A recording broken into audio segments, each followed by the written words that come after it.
ಕಲ್ಯಾಣ ಕ್ರಾಂತಿ ಅವರು ವಿಶೇಷವಾಗಿ ಸಿದ್ಧಪಡಿಸಿಕೊಂಡು ಬಂದಂತಹ ಒಂದು ವಚನ ಕಲ್ಯಾಣ ಕ್ರಾಂತಿ. ಬಂದಾಗ ಹೇಳಿದರು, ನನಗೆ ಎಷ್ಟು ಆಗ್ತೈತಿ ಅಷ್ಟು ಹಾಡ್ತೇನೆ ಅಂತ ಹೇಳಿದ್ದಾರೆ. ಆದರೆ ಅವರು ಪೂರ್ತಿ ಹಾಡ್ತಾರೆ ಅನ್ನೋ ಭರವಸೆ ನನಗಿದೆ. ದಯಮಾಡಿ ಶ್ರೀಮತಿ ಶಾರದಾ ಜತ್ತಿ ಅವರು.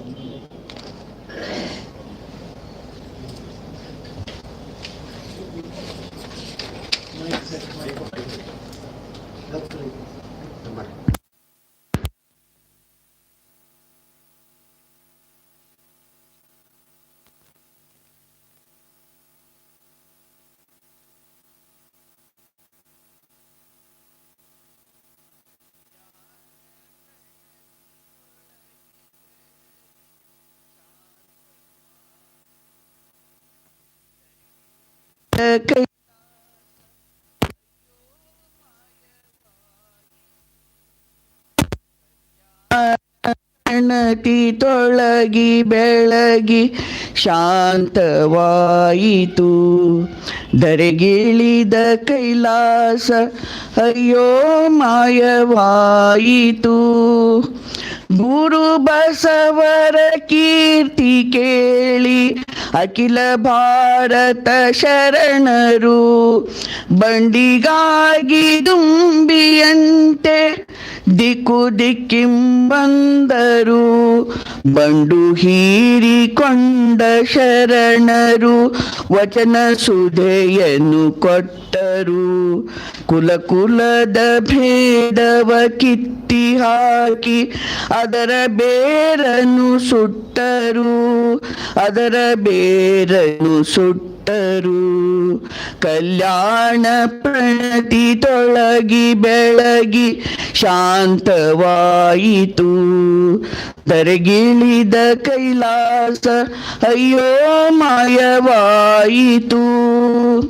ಕುಲಕ್ಕೊಬ್ಬ ಶರಣರಂತೆ ಶರಣ ಸಮೂಹ ನೆರೆಯಿತು. ಪ್ರಭುದೇವರ ಹಿರಿಯತನದಲ್ಲಿ ಅನುಭಾವ ಮಂಟಪ ಮೆರೆಯಿತು. ಹೆಣ್ಣು ಮಾಯ ಎಂಬ ಮಾಯೆ ತೊಲಗಿ ಮಾಯವಾಯಿತು. ಹೆಣ್ಣು ಸಾಕ್ಷಾತ್ ಕಪಿಲ ಸಿದ್ಧ ಎಂಬುಕ್ತಿ ಸಿದ್ಧವಾಯಿತು. ಎಂಬುಕ್ತಿ ಸಿದ್ಧವಾಯಿತು. ಕಲ್ಯಾಣ ಪ್ರಣತಿ ತೊಳಗಿ ಬೆಳಗಿ ಶಾಂತವಾಯಿತು. ಧರೆಗಿಳಿದ ಕೈಲಾಸ ಅಯ್ಯೋ ಮಾಯವಾಯಿತು. ಸೋಮಾರಿತನದ ಹಮ್ಮು ಅಡಗಿ ಕಾಯಕವೇ ಪಟ್ಟ ಪಡೆಯಿತು. ದಯವೇ ಧರ್ಮದ ಮೂಲವೆಂಬ ಮಾತು ಮಂತ್ರವಾಯಿತು. ಭಕ್ತನಂಗಳ ಕಾಶಿಯಾಗಿ ಗುಡಿಯ ಗೋಪುರ ಕುಸಿಯಿತು. ಕಾಯಕವೇ ಕೈಲಾಸವಾಗಲು ಪೂಜಾರಿ ಹಮ್ಮು ಇಳಿಯಿತು. ಪೂಜಾರಿ ಹಮ್ಮು ಇಳಿಯಿತು. ಕಲ್ಯಾಣ ಪ್ರಣತಿ ತೊಳಗಿ ಬೆಳಗಿ ಶಾಂತವಾಯಿತು. ಧರೆಗಿಳಿದ ಕೈಲಾಸ ಅಯ್ಯೋ ಮಾಯವಾಯಿತು. ಇರಲಿರಲು ಬಿರುಗಾಳಿ ಬಂದು ಕಲ್ಯಾಣ ಕ್ರಾಂತಿಯಾಯಿತು. ಸರೋವರದ ಶಾಂತಿ ಅಡಗಿ ನೌಕೆ ಬುಡ ಮೇಲಾಯಿತು. ದಿಕ್ಕಿ ದಿಕ್ಕಿಂಬಂದ ಶರಣರು ದಿಕ್ಕು ದಿಕ್ಕಿಗೆ ಹೋದರು. ಕರುಣಿ ಬಸವ ನೋಡಲಾಗದೆ ಕೂಡಲಕ್ಕೆ ತಾ ಹೋದರು. ಕೂಡಲಕ್ಕೆ ತಾ ಹೋದರು. ಕಲ್ಯಾಣ ಪ್ರಣತಿ ತೊಳಗಿ ಬೆಳಗಿ ಶಾಂತವಾಯಿತು. ಧರೆಗಿಳಿದ ಕೈಲಾಸ ಅಯ್ಯೋ ಮಾಯವಾಯಿತು. ಬಸವಾದಿ ಪ್ರಮಥರು ತಮ್ಮ ಮಣಿಯವ ಪೂರೈಸಲೆಲ್ಲಿ ಬಂದರು. ಇಲ್ಲಿ ಸಲ್ಲಿ ಅಲ್ಲಿ ಸಲ್ಲಿ ಶಿವನ ಪಾದಕ್ಕೆ ಸಂದರು. ಕಲ್ಯಾಣ ಕ್ರಾಂತಿ ಮತ್ತೆ ಹಣ್ಣು ಕಾಯಿ ಬಿಟ್ಟು ಹಣ್ಣಾಗಲಿ. ಜಗದ ಮೂಲೆ ಮೂಲೆಯೊಳಗೆ ವಚನ ಸೌರಭ ಸುಳಿಯಲಿ. ವಚನ ಸೌರಭ ಸುಳಿಯಲಿ. ವಚನ ಸೌರಭ ಸುಳಿಯಲಿ. ಶರಣು ಶರಣಾರ್ಥಿ.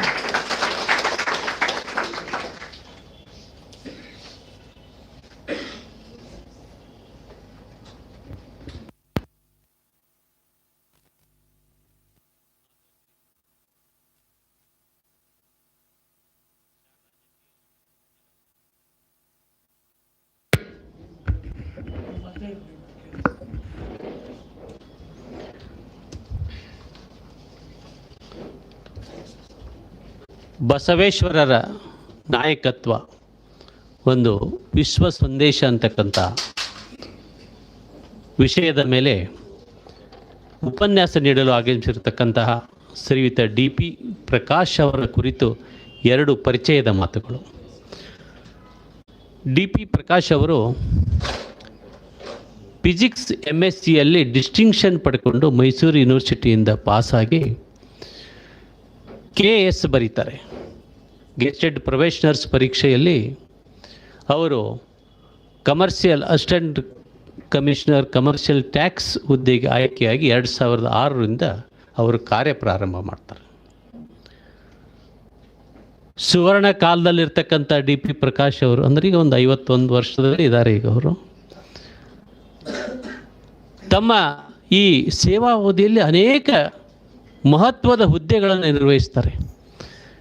ಅಸಿಸ್ಟೆಂಟ್ ಕಮಿಷನರ್ ಆಗಿ, ಡೆಪ್ಟಿ ಕಮಿಷನರ್ ಆಗಿ, ಈ ಸದ್ಯ ಈಗ joint commissioner of commercial taxes administration ವಿಭಾಗದಲ್ಲಿ ಕರ್ತವ್ಯ ನಿರ್ವಹಿಸ್ತಾ ಇದ್ದಾರೆ.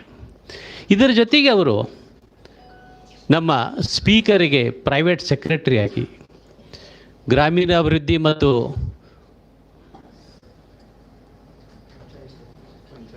ಪಂಚಾಯತ್ ರಾಜ್ ಹಾಗೂ ನಮ್ಮ ಈ ಗ್ರಾಮೀಣ ನೀರು ಸರಬರಾಜು ಮತ್ತು ನೈರ್ಮಲ್ಯ ಇಲಾಖೆಯ ಮಾನ್ಯ ಸಚಿವರ ಆಪ್ತ ಕಾರ್ಯದರ್ಶಿಗಳಾಗಿಯೂ ಕೂಡ ಕೆಲಸ ಮಾಡಿದ್ದಾರೆ. ಇವರು ಕೇವಲ ಈ ಒಂದು ಅಕಾಡೆಮಿಕ್ ಆಗಿ ತಮ್ಮನ್ನು ತಾವು ತೊಡಗಿಸಿಕೊಳ್ಳೋದಲ್ಲದೆ ಇವರು ನಾನ್ ಅಕಾಡೆಮಿಕ್ ಆಗಿ ಅಂದರೆ ಪ್ರವೃತ್ತಿಯಿಂದ ಬೇರೆ ಬೇರೆ ಕ್ಷೇತ್ರಗಳಲ್ಲಿ ಇವರು ತಮ್ಮ ಒಂದು ಪ್ರಭುತ್ವವನ್ನು ಸಾಧಿಸಿದ್ದಾರೆ. ಮುಖ್ಯವಾಗಿ ನಮ್ಮ ಪ್ರಕಾಶ್ ಅವರನ್ನು ಪರಿಚಯಿಸೋದಾದರೆ ಇವರು master trainer for GST, GSTN, TDS, GST act ಇದ್ರ ಬಗ್ಗೆ ಇವರಿಗೆ ಒಂದು ರೀತಿಯಿಂದ ಕಮ್ಯುನಿಕೇಬಲ್ ಅಂದರೆ ಅದನ್ನು ವಿಷಯ ತಿಳಿಸಿಕೊಡ್ತಕ್ಕಂಥ ಒಂದು ಕೌಶಲ್ಯ ಇರೋದರಿಂದ ಈ ಕಮರ್ಷಿಯಲ್ ಟ್ಯಾಕ್ಸಲ್ಲಿ ಬರ್ತಕ್ಕಂಥ ಏನು ವಿವಿಧ ಆಯಾಮಗಳದಾವೆ ಅದನ್ನು ವಿಶೇಷವಾಗಿ ತಿಳಿಸಿಕೊಡ್ತಕ್ಕಂಥ ಒಂದು ಕೌಶಲ್ಯವನ್ನು ಅವರು ಹೊಂದಿದ್ದಾರೆ. ಅದೇ ರೀತಿ ಇವರು Jain institute of vocational and advance studies director ಆಗಿ ಸುಮಾರು 8 ವರ್ಷಗಳ ಕಾಲ ಅಲ್ಲಿ ಕಾರ್ಯನಿರ್ವಹಿಸಿದ್ದಾರೆ. 2000ಕ್ಕೂ ಹೆಚ್ಚು ಬೇರೆ ಬೇರೆ ರೀತಿಯ ಆರ್ಟಿಕಲ್ಗಳನ್ನು ಇವರು ಪಬ್ಲಿಷ್ ಮಾಡಿದ್ದಾರೆ. ಅದು ವಿಜ್ಞಾನ ಇರ್ಬೋದು, ಹಾಗೆ ಕಾಮರ್ಸಿಗೆ ಸಂಬಂಧಪಟ್ಟಂತಿರ್ಬೋದು, ಫೈನಾನ್ಸಿಗೆ ಸಂಬಂಧಪಟ್ಟಂತಿರ್ಬೋದು, ಅಥವಾ ಬಸವ ಧರ್ಮಕ್ಕೆ ಸಂಬಂಧಪಟ್ಟಂತಿರ್ಬೋದು, ಬೇರೆ ಬೇರೆ ಲೇಖನಗಳನ್ನು ಕನ್ನಡ ಮತ್ತು ಇಂಗ್ಲೀಷ್ 2 ಭಾಷೆಗಳಲ್ಲಿ ಅವರು ಪಬ್ಲಿಷ್ ಮಾಡಿದ್ದಾರೆ. ವಿಶೇಷವಾಗಿ ಕಾಶ್ಮೀರಕ್ಕೆ ಸಂಬಂಧಪಟ್ಟಂಥ 15 ಆರ್ಟಿಕಲ್ಗಳ ಸೀರೀಸ್ ಏನೈತಿ ಅದೊಂದು ಆ 2000 ಆರ್ಟಿಕಲ್ಗಳಲ್ಲಿರ್ತಕ್ಕಂಥ ಒಂದು ವೈಶಿಷ್ಟ್ಯವಾದಂಥ ಒಂದು ಸೀರೀಸ್ ಅವರು. ವಿಶೇಷವಾಗಿ ಇವರು ಬಸವೇಶ್ವರ ಗಾಂಧೀಜಿ ಜೊತೆ ಹೋಲಿಕೆ ರಾಷ್ಟ್ರೀಯತೆ, ಗ್ರಾಮ ಸ್ವರಾಜ್ಯ, ದಾಸೋಹ ಅಂತಕ್ಕಂಥ ವಿಷಯಗಳನ್ನು ಸಮನ್ವಯ ಮಾಡಿ ಅನೇಕ ಲೇಖನಗಳನ್ನು ಕೂಡ ಗ್ರಂಥಗಳನ್ನು ಕೂಡ ಅವರು ಸಂಪಾದನೆ ಮಾಡಿದ್ದಾರೆ. ಹಾಗೆ ಇವರು ವಿಶ್ವಗುರು ಬಸವಣ್ಣ ಅಂತಕ್ಕಂಥ ಕನ್ನಡ ಒಂದು ಪುಸ್ತಕವನ್ನು ಮಾಲೆಯನ್ನು ಇಂಗ್ಲೀಷಿಗೆ ಇವರು ಅದನ್ನು ಟ್ರಾನ್ಸ್ಲೇಟ್ ಮಾಡಿ ಅದನ್ನು ದೆಹಲಿ ಚೀಫ್ ಮಿನಿಸ್ಟ್ರಿ ಬಿಡುಗಡೆ ಮಾಡಿದ್ದು ಕೂಡ ಅವರ ಒಂದು ಬಯೋಟದಲ್ಲಿ ಸೇರಿಕೊಂಡಿದೆ. ಹಾಗೆ 4 ವರ್ಷಗಳ ಕಾಲ ಪ್ರಜಾವಾಣಿಗೆ ಅಂಕಣಕಾರರಾಗಿ ಸತತವಾಗಿ 4 ವರ್ಷ ಅಂಕಣಕಾರರಾಗಿ ವಿವಿಧ ವಿಷಯಗಳ ಬಗ್ಗೆ ವಿಶೇಷವಾಗಿ ಸಾಹಿತ್ಯ ಇರ್ಬೋದು, ಫೈನಾನ್ಸ್ ಇರ್ಬೋದು, ಕಾಮರ್ಸ್ ಇರ್ಬೋದು, ವಾಣಿಜ್ಯ ಇರ್ಬೋದು, ಎಲ್ಲವುಗಳನ್ನು ಇವರು ಸಮನ್ವಯಗೊಳಿಸಿ 4 ವರ್ಷಗಳ ಕಾಲ ಅಂಕಣಕಾರರಾಗಿದ್ದಾರೆ. ಅಂದರೆ ಒಂದು ಪ್ರತಿಷ್ಠಿತ ಪತ್ರಿಕೆ ಪ್ರಜಾವಾಣಿ 4 ವರ್ಷಗಳ ಇವರ ಲೇಖನಗಳನ್ನು ಓದುವಂತೆ ಜನರಿಗೆ ಕೊಟ್ಟಿದೆ ಅಂದರೆ ನಿಜವಾಗೂ ಅದೊಂಥರ ಹೆಮ್ಮೆಯ ಕೆಲಸ. ಸರ್, ತಮಗೆ ಈ ರೀತಿಯಾದಂಥ ಒಂದು ವಿಶೇಷ ಅವಕಾಶ ಸಿಕ್ಕಿದ್ದಕ್ಕಾಗಿ ತಮಗೂ ಕೂಡ ಅಭಿನಂದನೆ ಸಲ್ಲಿಸ್ತಾ, ಅವರು ಟಿ ವಿ ಆ್ಯಂಕರ್ ಆಗಿಯೂ ಕೆಲಸ ಮಾಡಿದ್ದಾರೆ. ಟಿ ವಿಯಲ್ಲಿ ಅವರು ಇಂಟರ್ವ್ಯೂಗಳನ್ನ ಮಾಡಿದ್ದಾರೆ. Chief minister, central ministers, budget ಎನಲೈಸ್ ಮಾಡ್ತಾರೆ. ಅಂದರೆ ಅವರ ಕ್ಷೇತ್ರ ವಿಮರ್ಶೆ ಮಾಡ್ತಕ್ಕಂಥ ಯಾವ್ಯಾವ ಕ್ಷೇತ್ರ ಇದೆ ಅಲ್ಲಿಯೂ ಕೂಡ ಅವರು ತಮ್ಮ ಒಂದು ಸೇವೆಯನ್ನು ಅಲ್ಲಿ ಎಕ್ಸ್ಟೆಂಡ್ ಮಾಡಿದ್ದಾರೆ. ಕೌನ್ಸೆಲಿಂಗ್ ಮಾಡಿದ್ದಾರೆ. ಅನೇಕ ವಿದ್ಯಾರ್ಥಿಗಳಿಗೆ ಅವರ ಜೀವನಕ್ಕೆ ಬೇಕಾಗ್ತಕ್ಕಂಥ ಮಾರ್ಗದರ್ಶನ ಮಾಡ್ತಕ್ಕಂಥ ಸಾವಿರಾರು, ಅಂದರೆ ಒಳ್ಳೆಯ ಉಪನ್ಯಾಸಕ, ಒಳ್ಳೆಯ ಲೆಕ್ಚರರ್ ಇದ್ದರೆ ಇಲಾಖೆಯವರನ್ನು ಎಲ್ಲ ರೀತಿಯಿಂದ ಬಳಸ್ಕೊಳ್ಳಿಕ್ಕೆ ಅವಕಾಶ ಇದೆ ಅನ್ನಲಿಕ್ಕೆ DP ಪ್ರಕಾಶ್ ಅವರೇ ಅದಕ್ಕೆ ಉದಾಹರಣೆ. ಸರ್, ತಮ್ಮ ಈ ಅನುಭವಪೂರ್ಣ ವಿಚಾರಗಳನ್ನು ಇವತ್ತಿನ ವಿಷಯದ ಜೊತೆಗೆ ತಾವು ಸಮನ್ವಯಗೊಳಿಸಿ ಉಪನ್ಯಾಸ ನೀಡಬೇಕಾಗಿ ಪ್ರಾರ್ಥನೆ. ಶ್ರೀಯುತ DP ಪ್ರಕಾಶ್.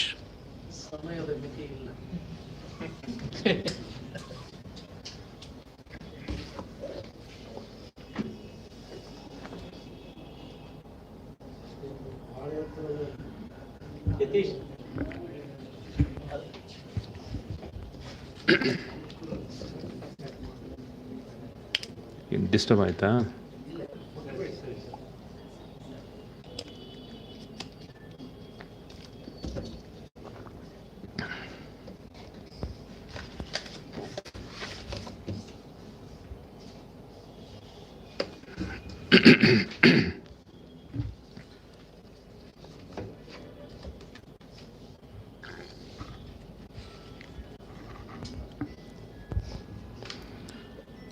ವೇದಿಕೆ ಮೇಲಿರುವ ಎಲ್ಲ ಗಣ್ಯರೇ ಹಾಗೂ ಇಲ್ಲಿ ನೆರೆದಿರುವಂಥ ಗುರು ಹಿರಿಯರೇ, ಕಿರಿಯರೇ, ತಮ್ಮೆಲ್ಲರಿಗೂ ಕೂಡ ಶರಣಾರ್ಥಿ.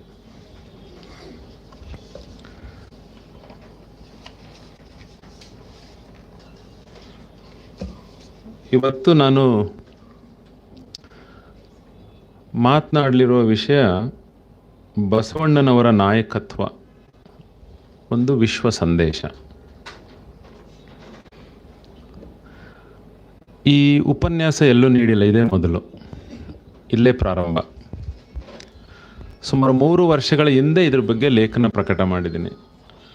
ವಿಜಯವಾಣಿಯವರು ಬಸವ ಜಯಂತಿಯ ಪ್ರಯುಕ್ತ ವಿಶೇಷ ಲೇಖನವಾಗಿ ಬಸವಣ್ಣನವರ ನಾಯಕತ್ವ, ಮಾದರಿ ನಾಯಕತ್ವ ಅಂತ ಒಂದು ಲೇಖನ ಪ್ರಕಟ ಆಯಿತು. ಅದಾದ ನಂತರ 2-3 ಕಡೆ ನಾನು ಇದನ್ನೇ ಮಾತನಾಡಬೇಕು ಅಂದ್ಕೊಂಡಿದ್ದೆ. ಆದರೆ ಅವರುಗಳು ಬಯಸಿದ್ದು ಕಲ್ಯಾಣ ಮರುಪ್ರವೇಶ ಮಾತನಾಡಿ ಅಂತ. ಬೀದರ್ಗೂ ಕಳೆದ ವಾರ ಹೋಗಿದ್ದೆ. ಇದನ್ನೇ ಮಾತಾಡೋಣ ಅಂತ ಅನಿಸಿತ್ತು ನನಗೆ. ಪ್ರಾರಂಭ ಬೀದರ್ ಜಿಲ್ಲೆಯಿಂದನೇ ಆಗಲಿ ಅಂತ. ಅವರು ಇಲ್ಲ, ನಮಗೆ ಕಲ್ಯಾಣ ಮರುಪ್ರವೇಶನ ಬೇಕು ಅಂದರು. ಅದಕ್ಕೆ ಅದಿಲ್ಲಿವರೆಗೆ ಬಸವಣ್ಣನವರ ನಾಯಕತ್ವದ ವಿಶ್ಲೇಷಣೆ ಬಗ್ಗೆ ಮಾತನಾಡಲಿಲ್ಲ. ಮನೆ ಜತ್ತಿಯವರಂದರು, ಎಲ್ಲ ಧರ್ಮಗಳ ಜೊತೆ ತೌಲನಿಕವಾಗಿ ಬಸವ ಧರ್ಮವನ್ನು ವಿಶ್ಲೇಷಣೆ ಮಾಡಿ ಒಂದು ಮಾಲಿಕೆ ನಡೀತಾ ಇದೆ. ಆದ್ದರಿಂದ ನನಗೆ ಬಸವ ಸಂದೇಶ, ವಿಶ್ವ ಸಂದೇಶ ಅನ್ನೋ ಒಂದು ವಿಷಯದ ಬಗ್ಗೆ ಮಾತನಾಡಬೇಕು ಅಂತ ಕೇಳಿದ್ರು. ನಾನಂದೆ, ಅದಕ್ಕೆ ಸೂಕ್ತವಾದಂತಹ ವಿಷಯ ಇದೇನೆ. ಗ್ಲೋಬಲ್ ಪರ್ಸ್ಪೆಕ್ಟಿವ್ನಲ್ಲಿ, ಜಾಗತಿಕ ಹಿನ್ನೆಲೆಯಲ್ಲಿ, ಜಾಗತಿಕ ಮಟ್ಟದಲ್ಲಿ ಬಸವಣ್ಣನವರ ನಾಯಕತ್ವ ಏನನ್ನು ಸಾರುತ್ತೆ, ಬಸವಣ್ಣನವರ ನಾಯಕತ್ವದಲ್ಲಿ ಅಡಕವಾಗಿರುವ ಗುಣಗಳಿದೆಯಲ್ಲ, ಆ ಗುಣಗಳನ್ನು ಜಾಗತಿಕ ಮಟ್ಟದಲ್ಲಿ ಯಾವ ಯಾವ ರಾಷ್ಟ್ರಗಳಲ್ಲಿ, ಯಾವ ಖಂಡಗಳಲ್ಲಿ ಒಂದು ಪ್ರಗತಿಪರ ಜನಾಂದೋಲನ ಆಗಬೇಕು ಅಂದರೆ ಅಂಥ ಒಂದು ನಾಯಕತ್ವವನ್ನು ಹುಡುಕಬಹುದು ಆ ನೆಲೆಯಲ್ಲಿ ಅನ್ನೋದಕ್ಕೆ ಒಂದು ಆಶಯವಾಗಿ, ಒಂದು ಮಾದರಿಯಾಗಿ ನಾವು ಭೌತಶಾಸ್ತ್ರದಲ್ಲಿ ಒಂದು ಕೋಆರ್ಡಿನೇಟ್ ಸಿಸ್ಟಮ್ ಅಂತ ಕರಿತೀವಿ. ಅಂಥ ವ್ಯವಸ್ಥೆಯೊಳಗೆ ಹೇಗೆ ನೋಡ್ಬೋದು ಅನ್ನೋದನ್ನು ಒಂದು ವಿಶ್ಲೇಷಣೆ ಬಸವಣ್ಣನವರ ನಾಯಕತ್ವ. 1918ನೇ ಇಸ್ವಿ ಮೇ 17ನೇ ತಾರೀಕು ಟೈಮ್ಸ್ ಆಫ್ ಇಂಡಿಯಾ ಒಂದು ಸಂಪಾದಕೀಯ ಬರೆಯುತ್ತೆ. ಯಾವಾಗ? 1918ನೇ ಇಸ್ವಿ ಮೇ 17ನೇ ತಾರೀಕು. ಬಹುಶಃ ನನಗನ್ಸೋ ಮಟ್ಟಿಗೆ ಅದು ಬಸವ ಜಯಂತಿ ಅನ್ಸುತ್ತೆ. ಆ ಬಸವ ಜಯಂತಿ ಅವ್ರಿಗೊಂದು ಇಲ್ಲೇ ಹಾಕ್ಕೊಡ್ಬೋದಲ್ಲ ಒಂದು ಚೇರ್ ಅಲ್ಲಿ ಪಕ್ಕದಲ್ಲಿ, ಅಲ್ಲೇ ಹಾಕಿ ಅವ್ರಿಗೆ, ಹಿರಿಯವರು ಇದ್ದಾರೆ ಅಲ್ಲಿ, ಅಲ್ಲಿ ಅಲ್ಲಿ ಅಲ್ಲಿ ಅಲ್ಲಿ ಅಲ್ಲಿ ಅಲ್ಲಿ ಅಲ್ರಿ ಪಕ್ಕದ, ಅಲ್ಲೇ ಕೊಡಿ ಅವ್ರಿಗೆ. 1918ನೇ ಇಸ್ವಿನಲ್ಲಿ ಟೈಮ್ಸ್ ಆಫ್ ಇಂಡಿಯಾ ಬರೆಯುತ್ತೆ ಸಂಪಾದಕೀಯ. ಅದನ್ನು ಕನ್ನಡಕ್ಕೆ ನಾನು ಭಾಷಾಂತರಿಸಿದ್ದೀನಿ. ಯೋಚನೆ ಮಾಡಿ, 18ನೇ ಇಸ್ವಿ, ಇವಾಗ 20ನೇ ಇಸ್ವಿ ನಿಮ್ಮಲ್ಲಿ ಭಾಳ ಅರಿವು ಮೂಡಿದೆ. ಸಾಮೂಹಿಕ ಮಾಧ್ಯಮಗಳು ಬಸವಣ್ಣನವರ ಸಂಪೂರ್ಣ ಅಲ್ಲದೆ ಇದ್ರೂ ಅವರ ಬಹುಮುಖತ್ವ, ಶರಣರ ಕೊಡುಗೆ, ಕಲ್ಯಾಣ ಕ್ರಾಂತಿಯ ಸಂಕೀರ್ಣತೆ ಬಗ್ಗೆ ಈಗಾಗಲೇ ಸುಮಾರು ಜನಗಳಿಗೆ ನಾಡಿನಾದ್ಯಂತ, ರಾಷ್ಟ್ರಾದ್ಯಂತ ಮತ್ತು ರಾಷ್ಟ್ರದ ಎಲ್ಲೆಯನ್ನು ಮೀರಿ ಎಲ್ಲರಿಗೂ ಕೂಡ ಪರಿಚಯ ಆಗಿದೆ. 18ನೇ ಇಸ್ವಿ ಯೋಚನೆ ಮಾಡಿ, ಇನ್ನೂ ನಾನ್ ಕೋಆಪರೇಷನ್, ಅಸಹಕಾರ ಚಳವಳಿ ಇನ್ನೂ ಆಗಿರಲಿಲ್ಲ. ಖಿಲಾಫತ್ ಮೂಮೆಂಟ್ ಆಗಿತ್ತು.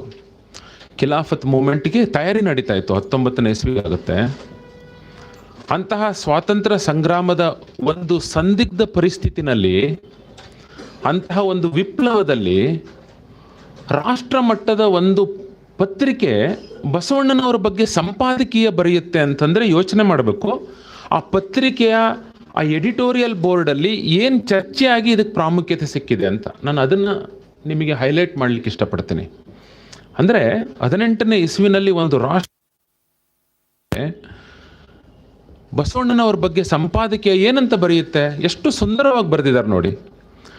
ಬಸವಣ್ಣನವರಿಗಿಂತ ಪೂರ್ವದಲ್ಲಿ ಭಾರತದ ಹೆಸರಾಂತ ಧಾರ್ಮಿಕ ಮತ್ತು ಸಾಮಾಜಿಕ ಸುಧಾರಕರು ಧಾರ್ಮಿಕ ಮತ್ತು ಸಾಮಾಜಿಕ ಸುಧಾರಣೆಯ ಒಂದು ಅಥವಾ ಇತರ ಅಂಶಗಳ ಮೇಲೆ ಒತ್ತು ಕೊಟ್ಟು ಇನ್ನುಳಿದವುಗಳನ್ನು ಆನುಷಂಗಿಕವಾಗಿ, ಅಂದರೆ ಸಬಾರ್ಡಿನೇಟ್ ಮಾಡಿ ಪಕ್ಕಕ್ಕಿಟ್ಟು ಅಥವಾ ಒಂದು ತೊರೆಯಾಗಿ ಆನುಷಂಗಿಕವಾಗಿ ಪರಿಗಣಿಸುವುದೋ ಇಲ್ಲವೇ ಸಂಪೂರ್ಣವಾಗಿ ನಿರ್ಲಕ್ಷಿಸುವುದೋ ಮಾಡಿದ್ದರು, ಅಂದರೆ ನಿರ್ಲಕ್ಷ್ಯ ಮಾಡಿದರು.